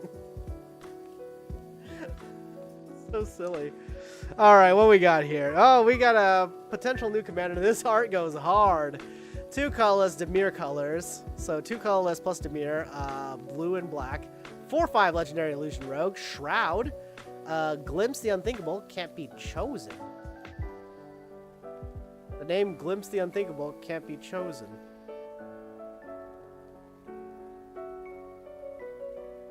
What does it mean? What does it mean? All right. Let's keep going. So far, again, there's been no duplicates, which is crazy. Also, I've only gotten 1 snow-covered land. I want the Urza Saga. Slaughter the Strong. Wait, isn't this a good card? 1 colorless, 2 white. Each player chooses any number of creatures they control with total power 4 or less, then sacrifices all other creatures they control. You hear something on watch. Wait, this is the D&D card, right? Yeah, that's the D&D set. 1 colorless, 1 white. Choose one. Rouse the party. Creatures you control get +1/+1 until the end of turn. Set off traps. This spell deals 5 damage to target attacking creature. Cerulean Wyvern. Wow. 5 mana for a 3/3 with flying, and it has protection from green. Tide Skimmer. I actually remember this card. Moonglove Changeling. I do like having all these changelings. That's really fun. Summon Undead. 4 mana, 1 black. Gets you a sorcery. You may mill 3 cards. Then return a creature card from your graveyard to the battlefield. This is Odyssey, I think. Price of Glory. 2 colorless, 1 red. Whenever a player taps a land for mana during another player's turn, destroy that land. That's not fun for Commander, but damn. Reckless Impulse. Red. 1 colorless, 1 red. Exile the top 2 cards of your library until the end of your next turn. You may play those cards. Okay. Storm the Core Seed. Or the Seed Core. The Core Seed. I don't know why I said it that way. 2 colorless, 2 green. Distribute 4 +1/+1 counters amongst up to 4 target creatures you control. Creatures you control gain vigilance and trample until the end of turn. It's like a targeted overrun.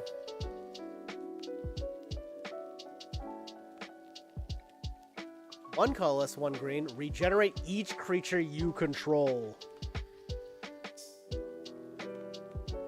Spite-mare. I like that name, Spite-mare. 2 colorless and a red or a blue, or red or a white and a red or a white is a 3/3 elemental. Whenever Spite-mare is dealt damage, it deals that much damage to target creature or player. Ooh, I like that. I like that a lot. Grim Hireling. Is that for the D&D? Is that? Yeah. Because it's a tiefling. Yeah, it is a tiefling. It even says tiefling on there. 3 colorless, 1 black. It's a 3/2 tiefling rogue. Whenever one or more creatures you control deal combat damage to a player, create 2 treasure tokens. Ooh.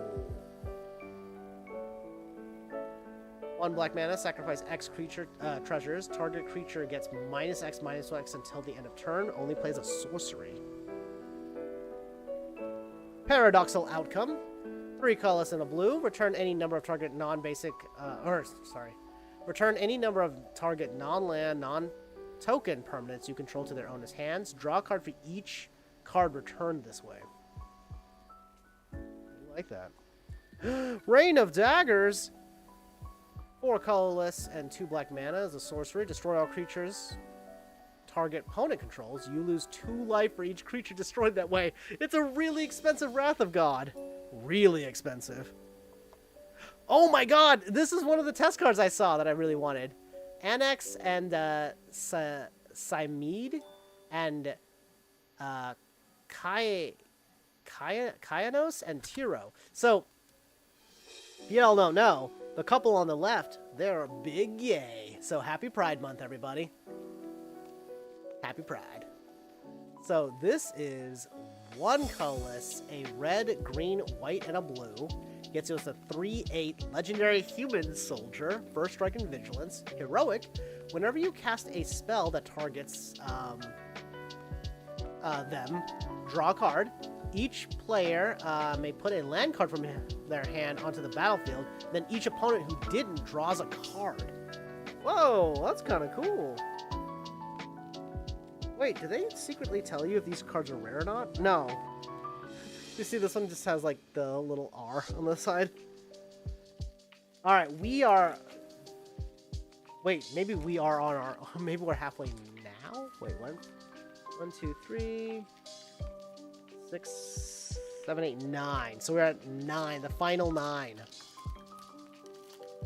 There's still a chance to get Urza Saga, which is the only card I know that I want from this, but I've so far found a tremendous amount of cards that I think are really cool. Mental Note. They must have a weird no duplicates thing. Elsbeth's Nightmare. That is a good depiction. Oh, is that a Phyrexian Interrogator? Diabolical Servitude. Whoa, what the hell is this skull icon? Lots of different treatments in this set. So, yeah, this is the Mystery Boosters set. It comes with all sorts of weird things. Well, first off, you get... Every pack has these test cards in them. And the cards seem to just come from whatever set they feel like. With weird, like, white bordered cards as well. So there's, like, a Bolus's Citadel, but, like, white bordered. And then also have, like, Phyrexian Sculptures. And then, like, the Time Spiral, Future Sight style cards. And then Conspiracy cards. So it is, it's whatever. The Wild West. The only thing I know for sure that I want from this, if I can get it, would be an Urza Saga, the card. But so far, I'm just sort of enjoying all these pulls. We got some crazy weird rares as well. It's very, very fun. I would legitimately love to draft this. The intent of these boxes, I think, is to actually play draft with them, like a chaos draft, which would be really sick. But also, like, just like cracking these packs, dude. These are fun cards. Tin Street Hooligan. I love me some gobbos. And this is a Groll Gobble. 1 colorless, 1 red is a 2/1 Goblin Rogue. When Tin Street Hooligan comes into play, if green was spent to play him, destroy target artifact. The art is kind of goofing, no? Oh! I love this. This is Urza's Saga. I love the goblin designs from Urza's Saga. I have one of these cards over there, in fact. I have a bunch of them. I have a bunch of goblins. I was a big goblin head for a long time. Season of Growth. I don't know why I say that weird. Growth. We're gonna get to our rare soon. We got a God Pharaoh statue. 6 mana as a legendary artifact. Spells your opponent's cast cost 2 more to cast. At the beginning of your end step, each opponent loses 1 life. I actually have a bunch of these. I like them. I enjoy that effect. We have a god. We have Iroas, god of victory. I wanted what's his name? Phosphorus, the god of the forge. That's my favorite god from this block. Arguably one of the stronger ones too. Ah, my phone killed the stream, but I'm back. Welcome back, Donut. So we did get this. 2 colorless Boros gets us a 7/4 god that's indestructible. But it isn't a god unless it's got enough devotion to it. But creatures you control have menace, prevent all damage that will be dealt to attacking creatures you control. I'm low-key, that's really good. I'm good with that. I'm gonna put this in my cloud deck. Thought Vessel. Hey, I had one of these before. A cool card too, yeah. Oh, it's the Goblin Lackey! Look at this art. He's a little freak. He's a little freak. 1 red mana gets a 1/1 goblin. Whenever Goblin Lackey deals damage to a player, you may put a goblin permanent from your hand onto the battlefield. I actually have a bunch of these. Really, really good. The Menace himself. Yeah, he's the one. He's the one. Yeah, I'm gonna headbutt you. Built Bear. Whoa. 1 colorless, 1 green is a 2/2. Of course it's a 2/2 bear. Legacy. During deck building, circle any number of the following. You can spend 1 point for free. For every 2 points beyond that, increase the spell's mana cost by 1. It's a... Again, these are cards that, like, they feel like alchemy cards or Hearthstone cards, which I really like, but also, like, yeah, definitely playtest cards. But build your own creature, but, like, during the construction period. There's, like, that land where it's, like, circle or choose a color, at, like, when you play this card, like, you write on the card what color it is. It's still a tap land, so it feels useless, but it was just one of those weird things. Oh, what symbol is that? I don't remember. It's not Mirage. Mirage is the little tree. I think it was the same era, though. Teferi's Honor Guard, 2 colorless, 1 white, is a 2/2 knight with flanking. That's pretty good already. And then Visions, thank you. Wow, you on this, dang. Here, remind me.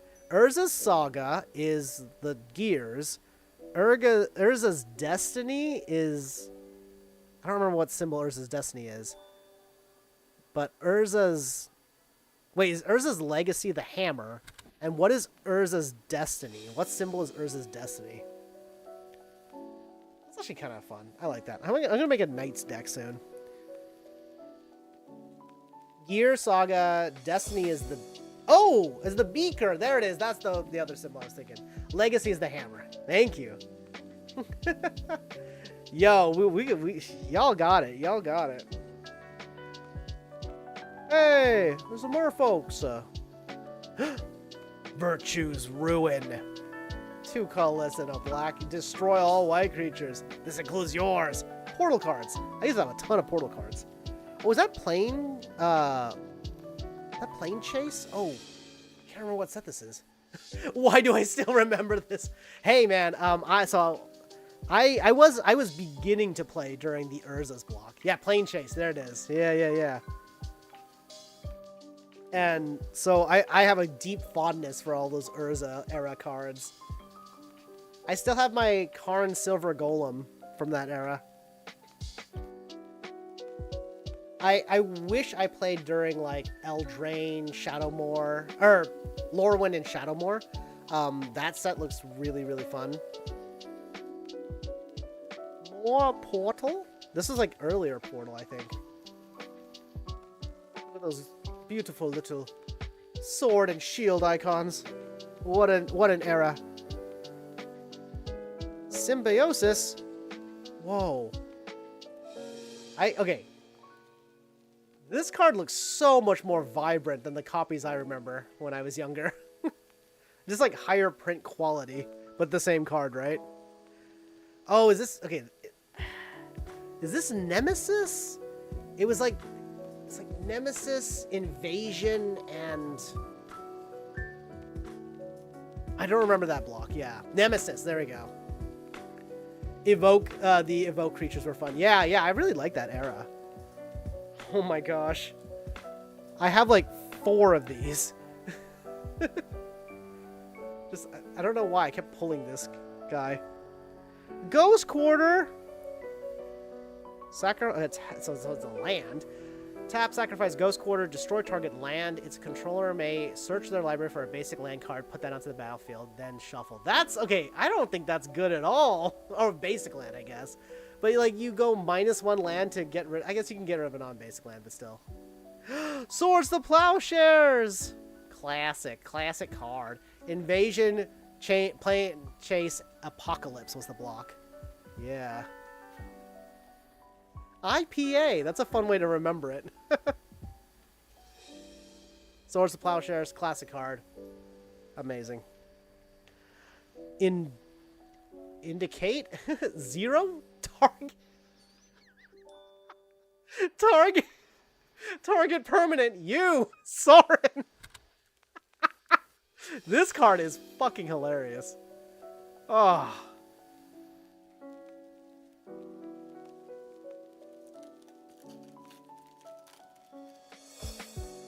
All right, what else we got? 2 arms. There are use cases for that. Hey, sometimes you just need a target permanent. I mean, yeah, you're right, because there's a lot of cards that can activate from just being targeted by a spell. And at 0, like, that's actually got... Like, that could legitimately be printed and be useful. Phyrexian Missionary. I love the Phyrexians.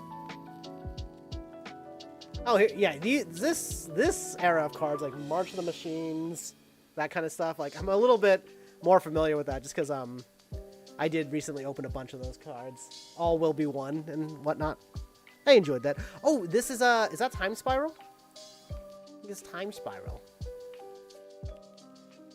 Or Future Sight. Essence Extraction. 1 colorless, 2 black. Deals 3 damage to target creature and you gain 3 life. Yeah! See, I remember some of the cards. I remember some of the eras. Like, this is Tempest. It was like Tempest, Stronghold, and something. Oh, and Visions. Was it Visions? Yeah. Well, no, Mirage and Visions? I don't remember what the blocks were. We just said it too, and I've already forgotten. Sticky Fingers. That's Streets of New Capenna. There's a Visions card. Fire Blast. I actually had a bunch of copies of this. A lot of my other friends who had the dollar bills, I would get a lot of their bulk for free and stuff, so it was really good. Exodus! That was the other one. There's also the Bridge icon. I was thinking about the Bridge cards. But one of my friends from way back in the day, his father went to college with the guys who created Magic the Gathering. So they kept sending him, like, beta and alpha boxes and stuff like that. Like, he had a bunch of Black Lotuses and a full set of, like, the Power 9 and everything. It was really cool to see. What's funny is that when I was a little kid, looking at those, I was like, yo, these cards are sick, but also, dang. yeah, it's pretty wild.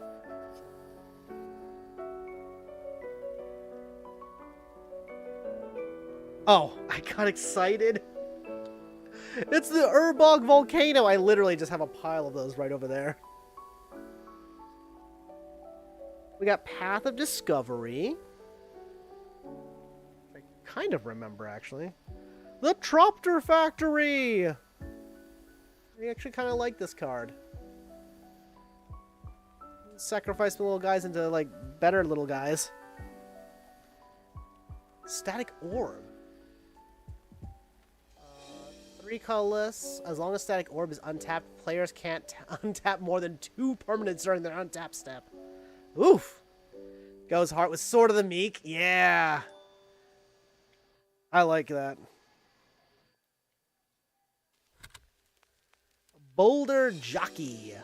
It's also a little goblin. Wait, 2 colorless, 1 red, and a D. D is a land drop. You may give up 1 potential land drop this turn to pay for D. Whenever Boulder Jockey attacks, you may pay D. If you do, create a 3/3 colorless construct that... Oh, okay. It's kind of got something.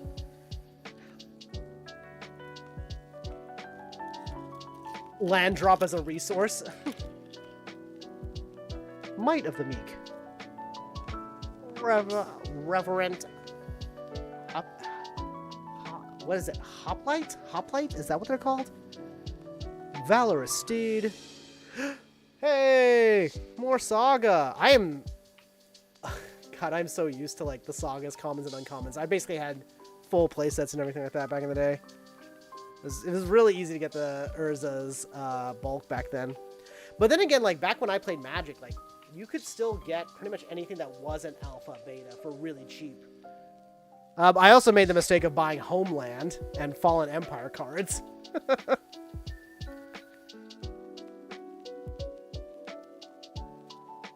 Dreadgruff Horde.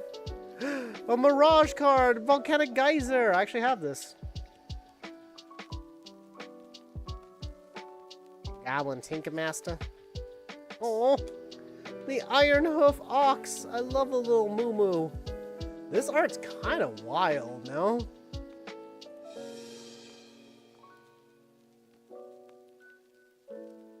Recross Paths. The Bogart Ram Gang. Look at these troublemakers.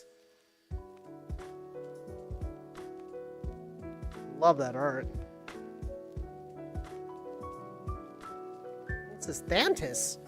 Thantis the War Reaver. The War Weaver. Another big spider.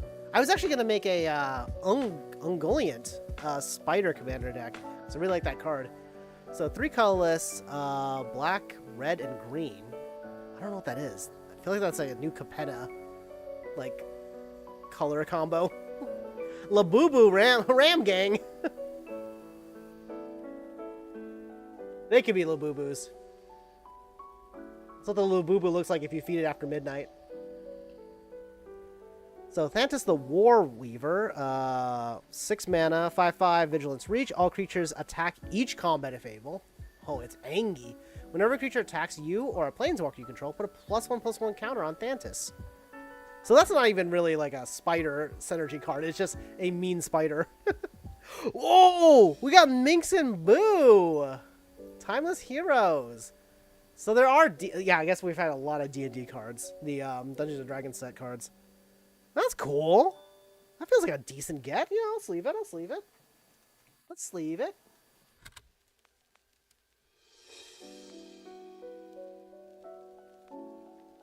And I'll finish the double sleeving afterwards.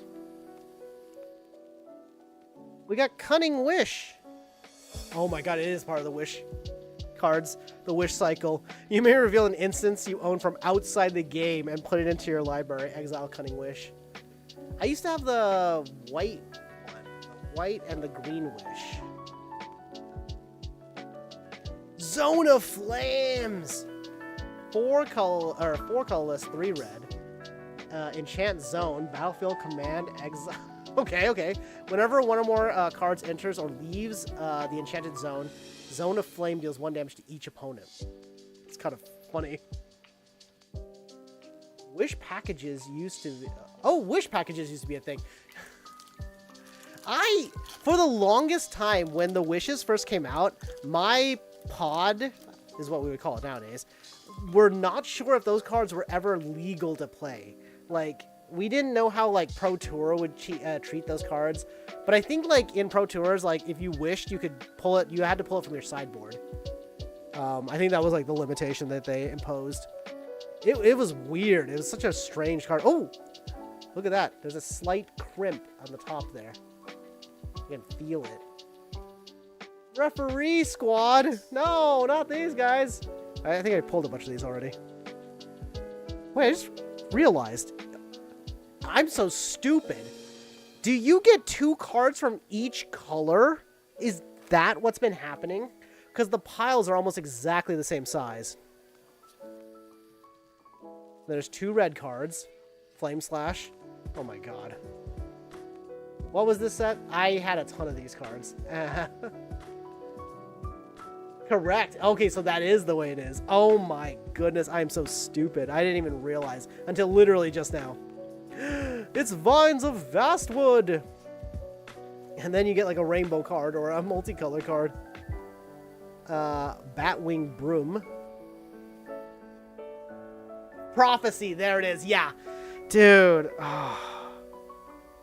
Was Rhystic Tutor or Rhystic Study from that, though? Like, Rhystic Study was a card. Because I remember, yeah, Prophecy had Rhystic Lightning in there, and it was awful. It was just so expensive.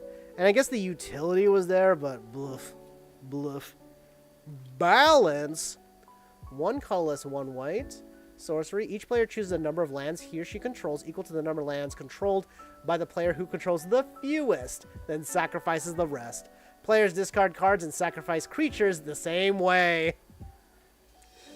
Yeah, Masks, Nemesis. Okay, I was talking about Mercadian Masks a lot, and it was the first set where I was firmly playing Magic the Gathering.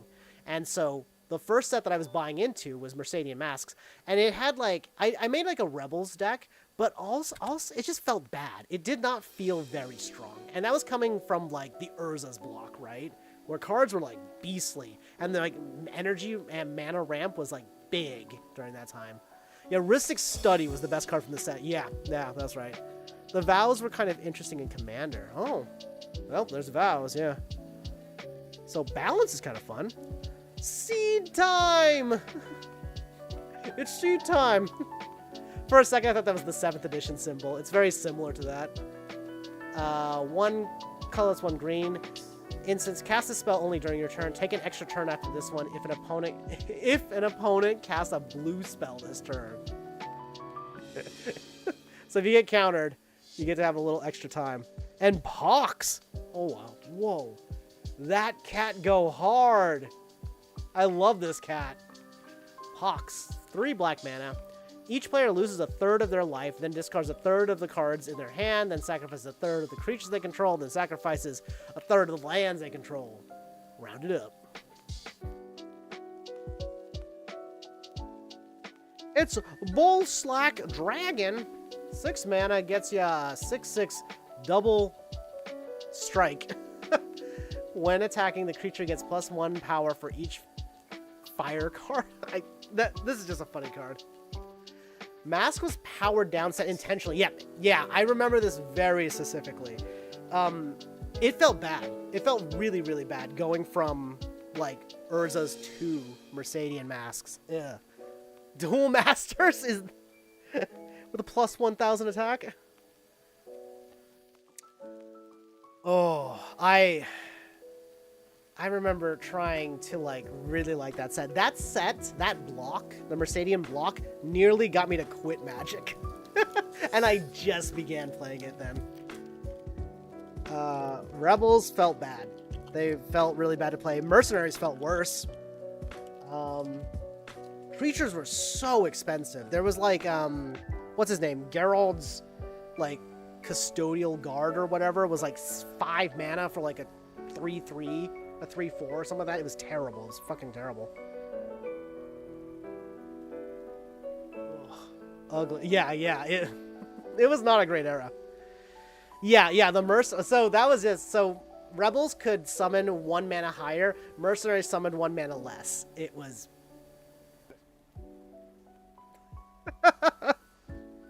What an era of Magic.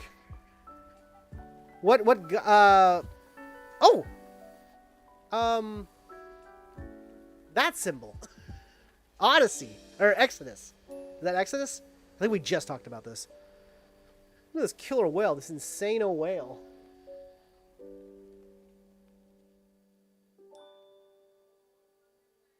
Dude, oh god.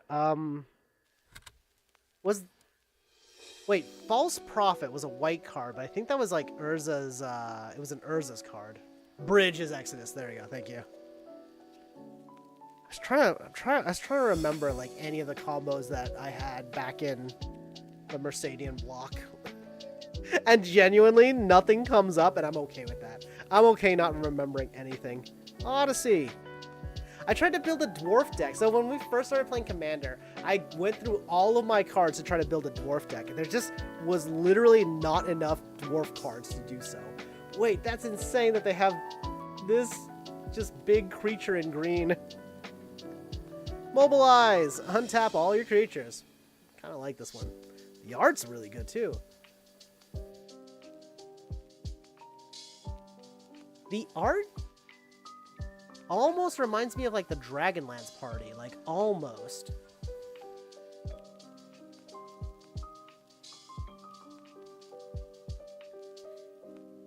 Junkyard Geniuses. I think that's Brothers War, or it's like one of the new-ish, not new-ish, but either Brothers War or, oh god, I bought a commander deck for. I bought the Mishra's commander deck because it was really cheap.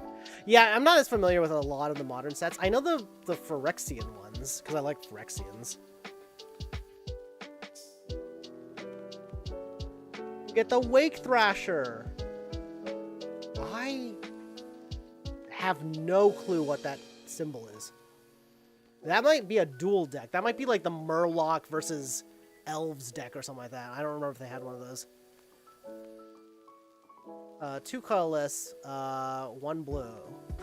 It's originally from Lorwyn. Oh, is that the symbol from Lorwyn, or is this the card from Lorwyn? Lorwyn. I'm really excited for revisiting. I'm sad that like most of the sets after, basically all the sets after Edge of Eternities is going to be Universes Beyond, and that they had to push back Return to Lorwyn. It's originally from Lorwyn. No, not at all. Not at all. Whenever a partner you control becomes tapped, Wake Thrasher gets +1/+1. Ponder. We got a classic card, Ponder, in the white mystery border. And is that Brainstorm? Yep, it's a Brainstorm.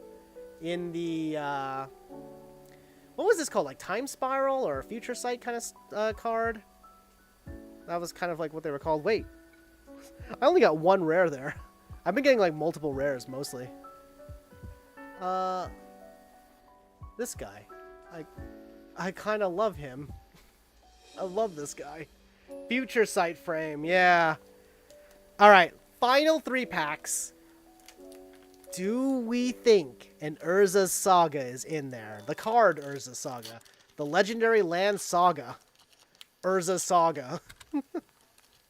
It's something like, it's a $50 card, and it's really powerful. I just don't want to spend that much money on 1 card. Oh, I drafted this guy so much back in the day.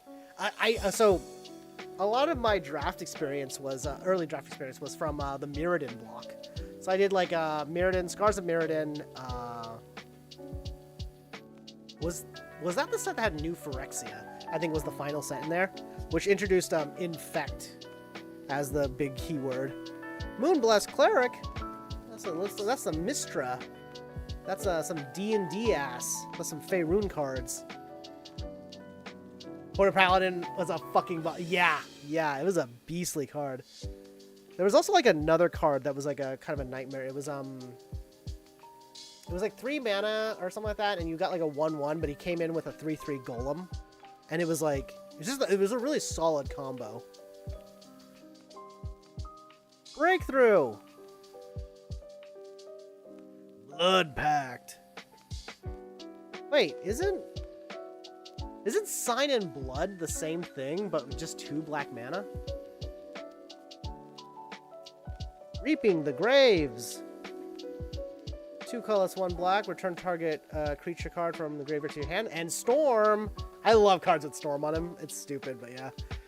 Oh, that's what it was. Yeah. Scars of Mirrodin. Mirrodin Besieged. New Phyrexia. I won draft tournament. I won just handedly. I drew that like the dragon from New Phyrexia. It's like the 4/4 with Infect.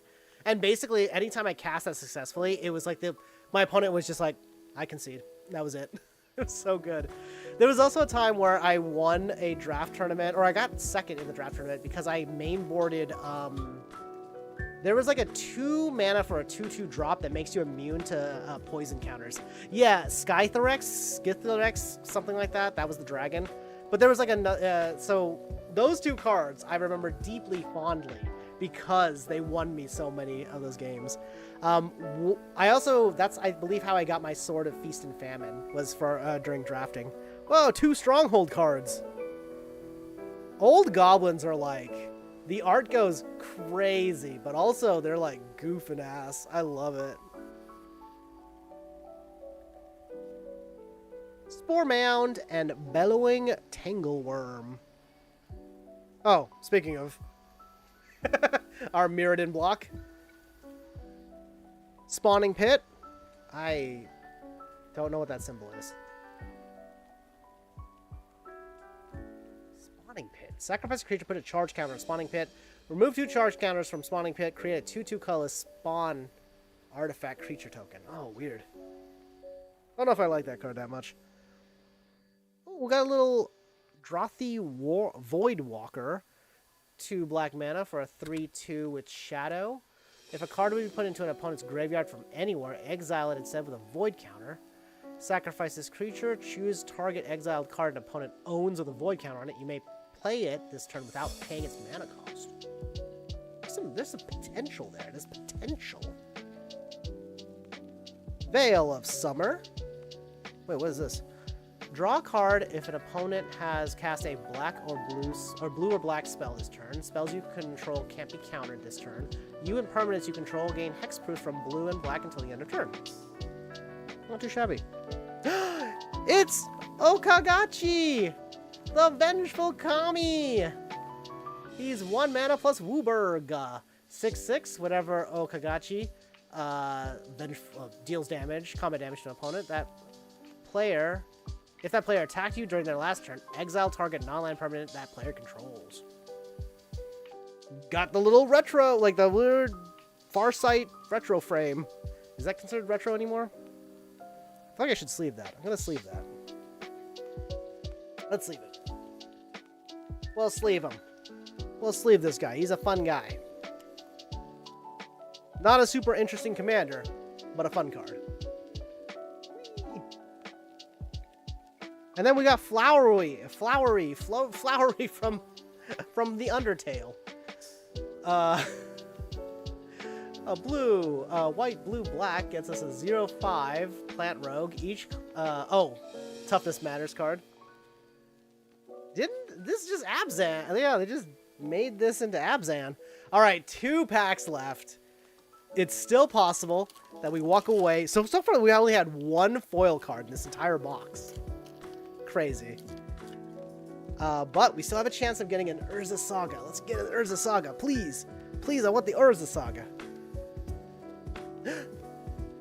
I remember this little guy. Decent utility. I mean, 4 mana, back then 4 mana for a 2/3 flyer with cycle. Hydrolash. Indulgent Tormentor. Blot out the sun. Ask and you will receive. Yes, it's happening. It's happening. This is the one. Oh, hey.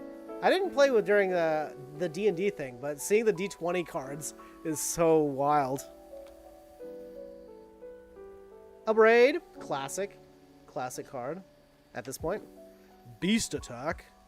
Get a lot of these 4/4 beast cards. Summon beast creatures. Winding Way. We have a desert.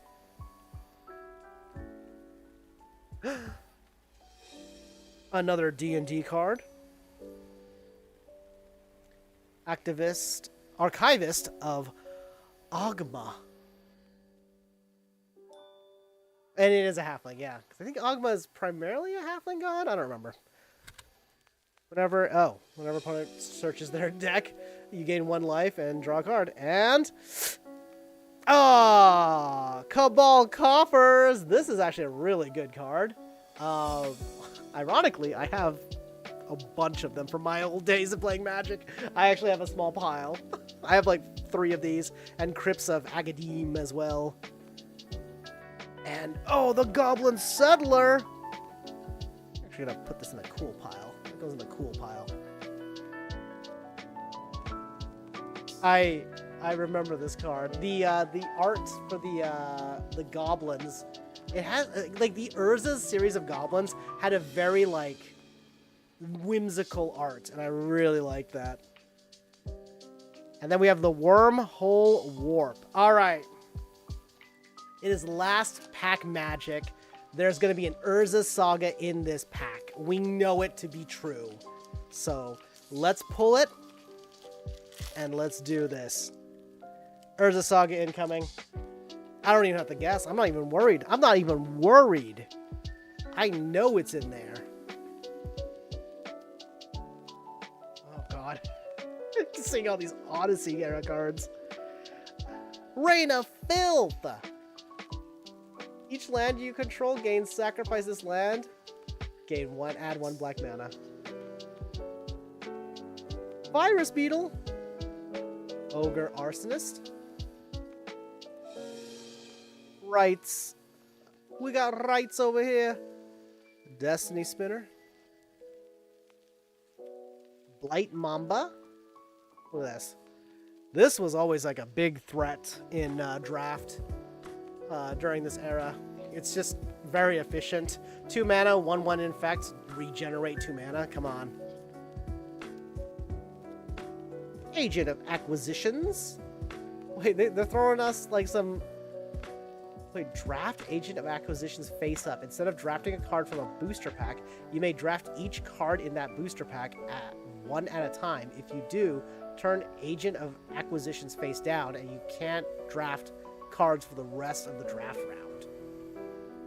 What? What? What? Weird. What a strange card. Chainer, Nightmare Adept. 2 colorless, Rakdos, black and red. 3/2 human, discard human minion, discard a card. You may cast a creature card from your graveyard this turn, activate only once each turn. Whenever a non-token creature enters the battlefield under your control, if you didn't cast it from your hand, it gains haste. A Conspiracy had some wild mechanics. Oh, so that is from Conspiracy. Oh, it's got the little seal in it too. Yeah, Conspiracy. I'm learning Conspiracy is bizarre. I'm kind of into it though. Ah, we didn't get Urza's. We got a Deafening Silence from the lack of Urza's Saga. Each player can't cast more than 1 non-creature spell each turn. And oh! And finally we got Hogak, the Risen Necropolis. You can't spend mana to cast a spell. It's got Convoke and Delve. You may cast Hogak, Risen Necropolis from your graveyard. That's a fun, weird card. Oh no, it's Planeswalker Cafe. Planeswalker... I can't even say it. Planeswalker-ficate, yeah. So basically you just make a guy into a Planeswalker. Cute, cute, cute. Alright, so... yeah. These mystery boxes are really incredibly fun to crack open. And they have just a wide breadth of cards. Like, obviously we didn't get any duplicates. Like, literally no duplicates at all. Yeah. A ton of wild cards. We're going to set that on top. We're going to keep an eye on that one. Summoner's Pact. I wonder if my City of Brass is on this. I just got a bunch of my cards back. My bulk. Most of them are bulk, but there are rares and stuff just scattered all throughout. Unfortunately, none of my old decks are there, which makes me really sad because I had a bunch of, like, fetch lands from the World Wake era. I had, like, play sets of all of the fetch lands. Except for, well, in the colors that I played, which was mostly black, white, red, blue. There's like I had at least a copy of every fetch land from that era, but I had multiple copies of like Arid Mesa and those kind of cards. Timeless Dragon. We got Shun. Wait, is his name Shun? It's Shu. Sorry, Shu Yun. Kind of like Witches of the Moor. Do something with that. Mardu Outrider. We did get Sora. We'll get Sorin, Solemn Visitor. Ballista. Actually, I kind of like this card too. I might make something into that. A Cabal Coffers. We got Pauks, Seed Time, Balance, Minkskin Comet. We got Comet. This card's kind of crazy. I've never seen this card before, and I'm not convinced it's like a real card. It looks like it's from an unset. Bolus's Citadel with a weird white border. Phyrexian Scriptures, Oath of Druids, and the Hymn of the Wilds. So, that is our general pool. This was our festival in a box. which also included some cool promos like a retro frame hive, sliver hive foil, the weird retro frame Ugin spirit dragon, all you can eat buffet, and then this random I can't remember what it's called, this secret layer as well. And our bonus card was Stitcher, a supplier. It's not a ton, but what we got were primo. I actually really like a vast majority of the cards that we picked up here. I saw a lot of cool synergy with shapeshifters. We have a lot of cool shapeshifters. I got some interesting goblins to add to my goblin deck. Green is all over the place, like a wide berth of cards in green. I'm pretty thrilled to go through that. I think the only pile that might have been a little bit more disappointing might have been the blue pile. There's a lot of counter spells and flying creatures from the multiple eras of blue, which you can kind of tell the power creep as the scale goes up and down randomly. I think overall white did really well too. There's a lot of good white cards that we picked up. I'm very excited to have this. So yeah, ultimately I think we did pretty good. Very happy. Didn't pick an Urza Saga. That was the only card I knew existed in this set, so with not having it, I'm like, whatever, I'm good.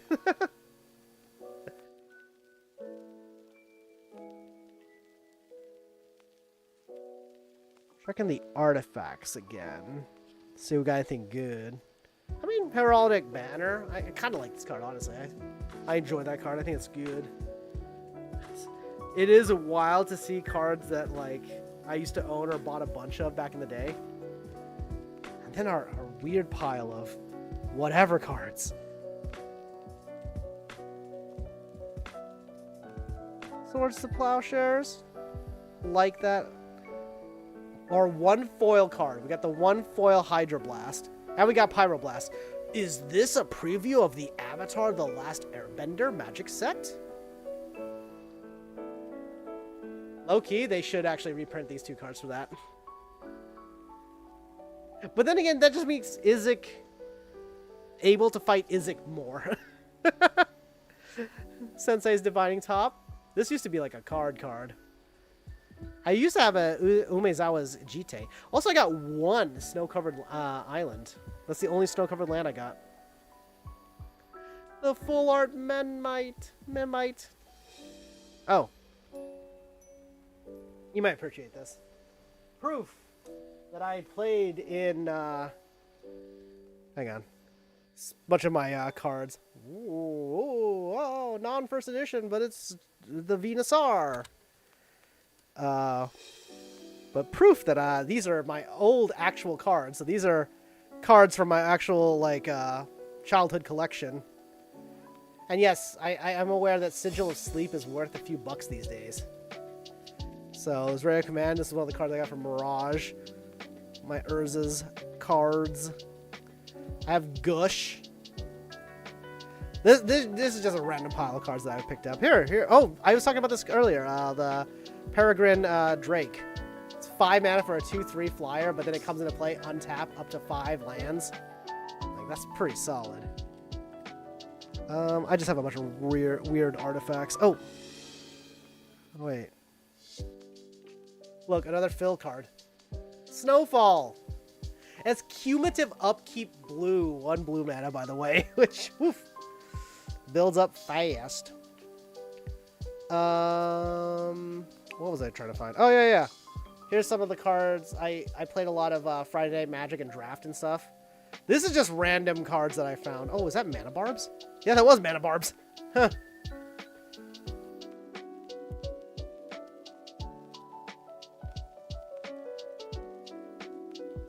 And I showed it off earlier, but I've got access to a Sliver Legion, Sliver Overlord, and a Sliver Queen. I have a ton of the old cards somewhere. They're all over there right now. It was really funny because what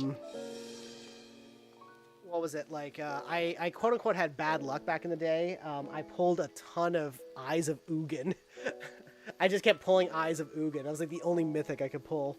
That and Lux Cannon from that. I guess Eye of Ugin was Zendikar, and Lux Cannon was the Mirrodin block.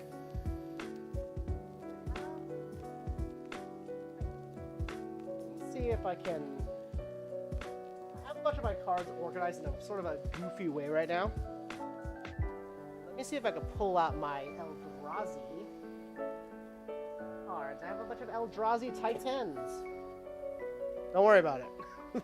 That wasn't cards.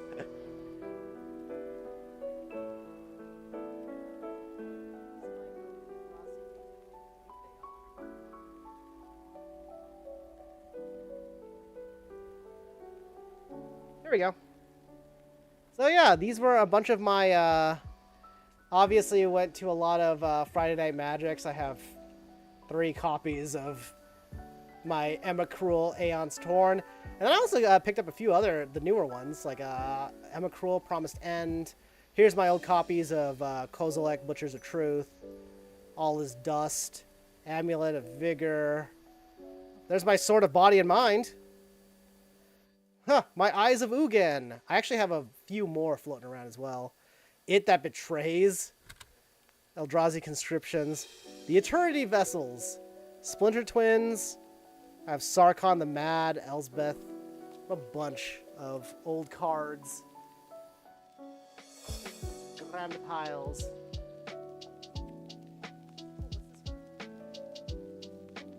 I'm trying to like archive everything so I know what cards I have. It is it's a nightmare. Oh, here's like Chandra, old Chandra, Liliana, Venser, Jace Memory Adept, the Batter Skull, Inferno Titans, Pyroclasm, Knight Exemplar. There's no particular order for any of these cards. Mirrorworks, Vaultic Keys. I felt like these were so powerful back in the day. Contagion Engines, Zuri Renegade, Litor. Oh yeah, the Jiraga Warcaller from what was that, 2010? I have this. A little life tap. Oh. Some of the rares from Saga. A bunch of the Sun Titan promos. Again, a lot of these are Friday Night Magic promos. Foil Captivating Vampire from 2011. Blades of the Blood Chief, a bunch of them. Oh yeah, the Thropter Assembly promo as well, 2011. I guess I played more than I remember. Here was one of my prize cards, one of my favorite cards that I pulled during the Urza Saga block. Karn Silver Golem. Honestly, I don't really know if this was a super good card. I just really liked having one of the main characters. I thought that was really cool. Lich's Mirror, Underworld Dreams. This was from a deck, a battle deck or something like that. Seer Sundial. Oh, this Bird of Paradise. I don't remember what this one was from. Artisans. Oh yeah, the Worm Coil Engines, which were also Friday Night promos. Friday Night Magic promos. When we found out you just got free promos for going to events, we started going to like events.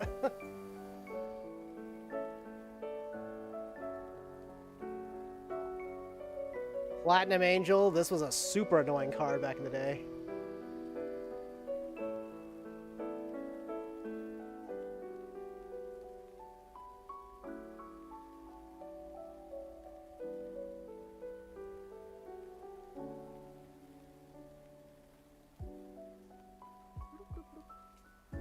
Yeah, it's really fun kind of getting back into all of this stuff. Here's a new card. We got Glarb. Glarbo. We got Glarbo over here. I mostly play Commander. I do want to get back into Standard, actually. But honestly, if I get back into Standard, I do really like playing Izek, and Izek prowess is very strong right now. I'd be down if they banned Core Steel Cutter. I'd be down. Core Steel Cutter's not even that expensive. It's like $7 to $10 or so. if my Venusaur was in better shape, it'd be worth more. These are one of the few of my original Pokemon cards I have left. Unfortunately, most of my collection got taken. So that's sad. But I got my Magimium with the Ho-Hos, Reverse Holo and Normal Holo. This era of Venusaur. These ones I think are worth the most. My partner does have their first edition Blastoise, Venusaur, and Charizard. We do have those, so.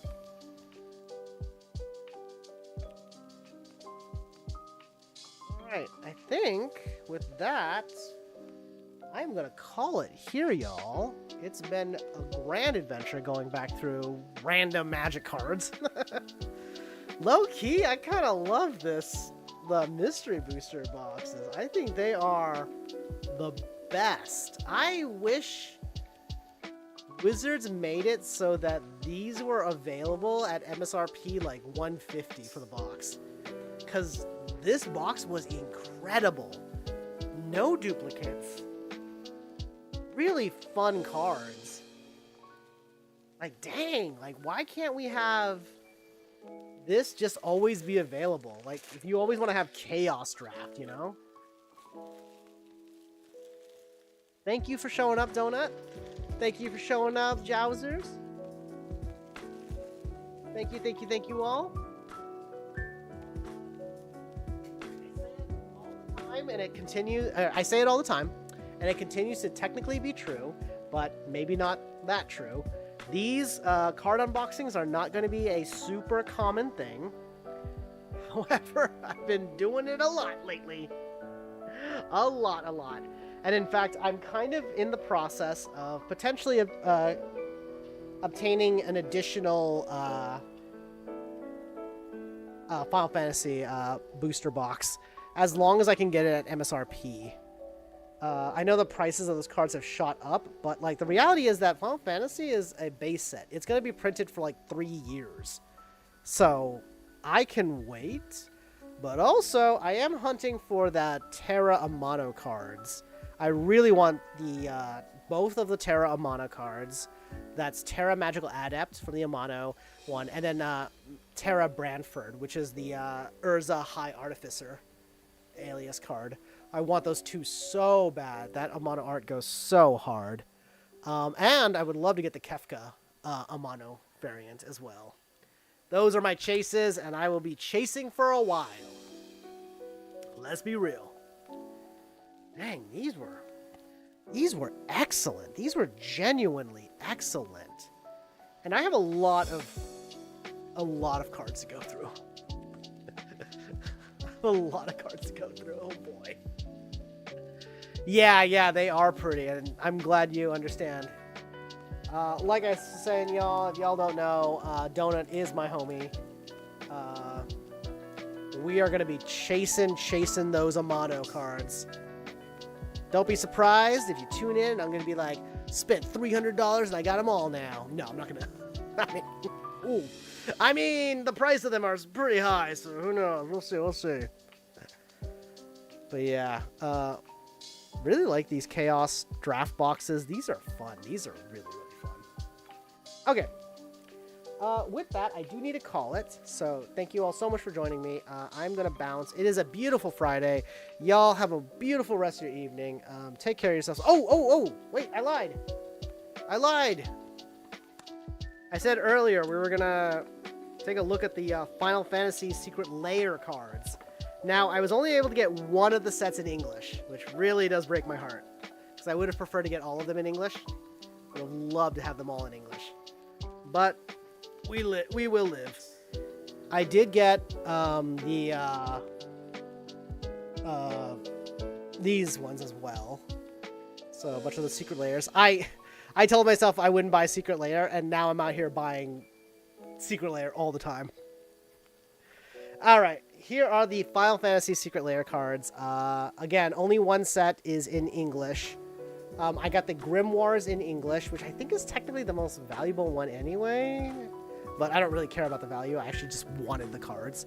Yuna's Holy Magic, which is Prismatic Ending, which I think we Didn't we just pull that card? No, we didn't. We have Hope's Arrow Magic, which is Cyclonic Rift, which is actually, I think, a decently expensive card.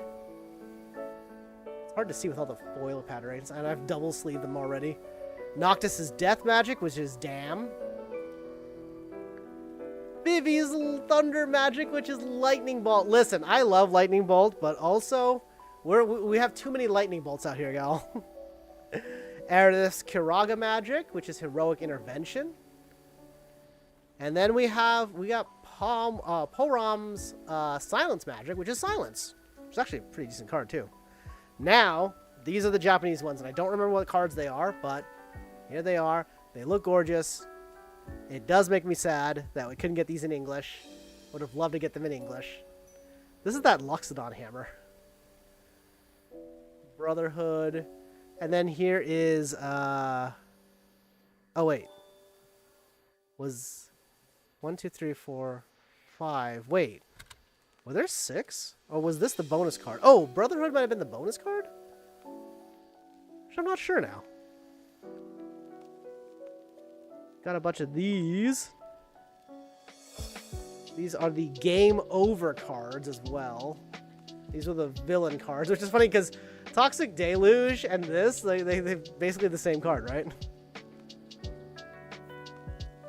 And I think our bonus card in this one was this guy. So we didn't do too bad. I did get them. I just wish I could have gotten them in English. All of them in English. Still, very happy.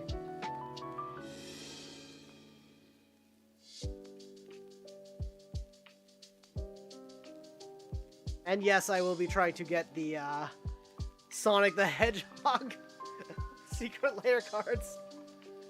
I really, the reason I want to get them, honestly, I'm not a huge Sonic head, but the unique mechanics, like the main characters having unique cards, really is attractive to me. I like that a lot. I really enjoy mechanically unique cards. Alright.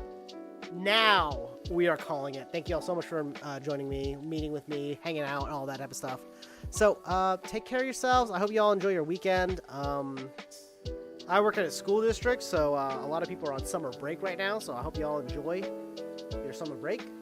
Take care. Much love. Peace and Pokemon. We'll see you all. Oh, I might do a bonus stream this weekend because I didn't stream Expedition this week. So we'll see. If I do a bonus stream, it'll probably be on Sunday, I think. Maybe. We'll see. All right. Take care, y'all. Peace and Pokemon.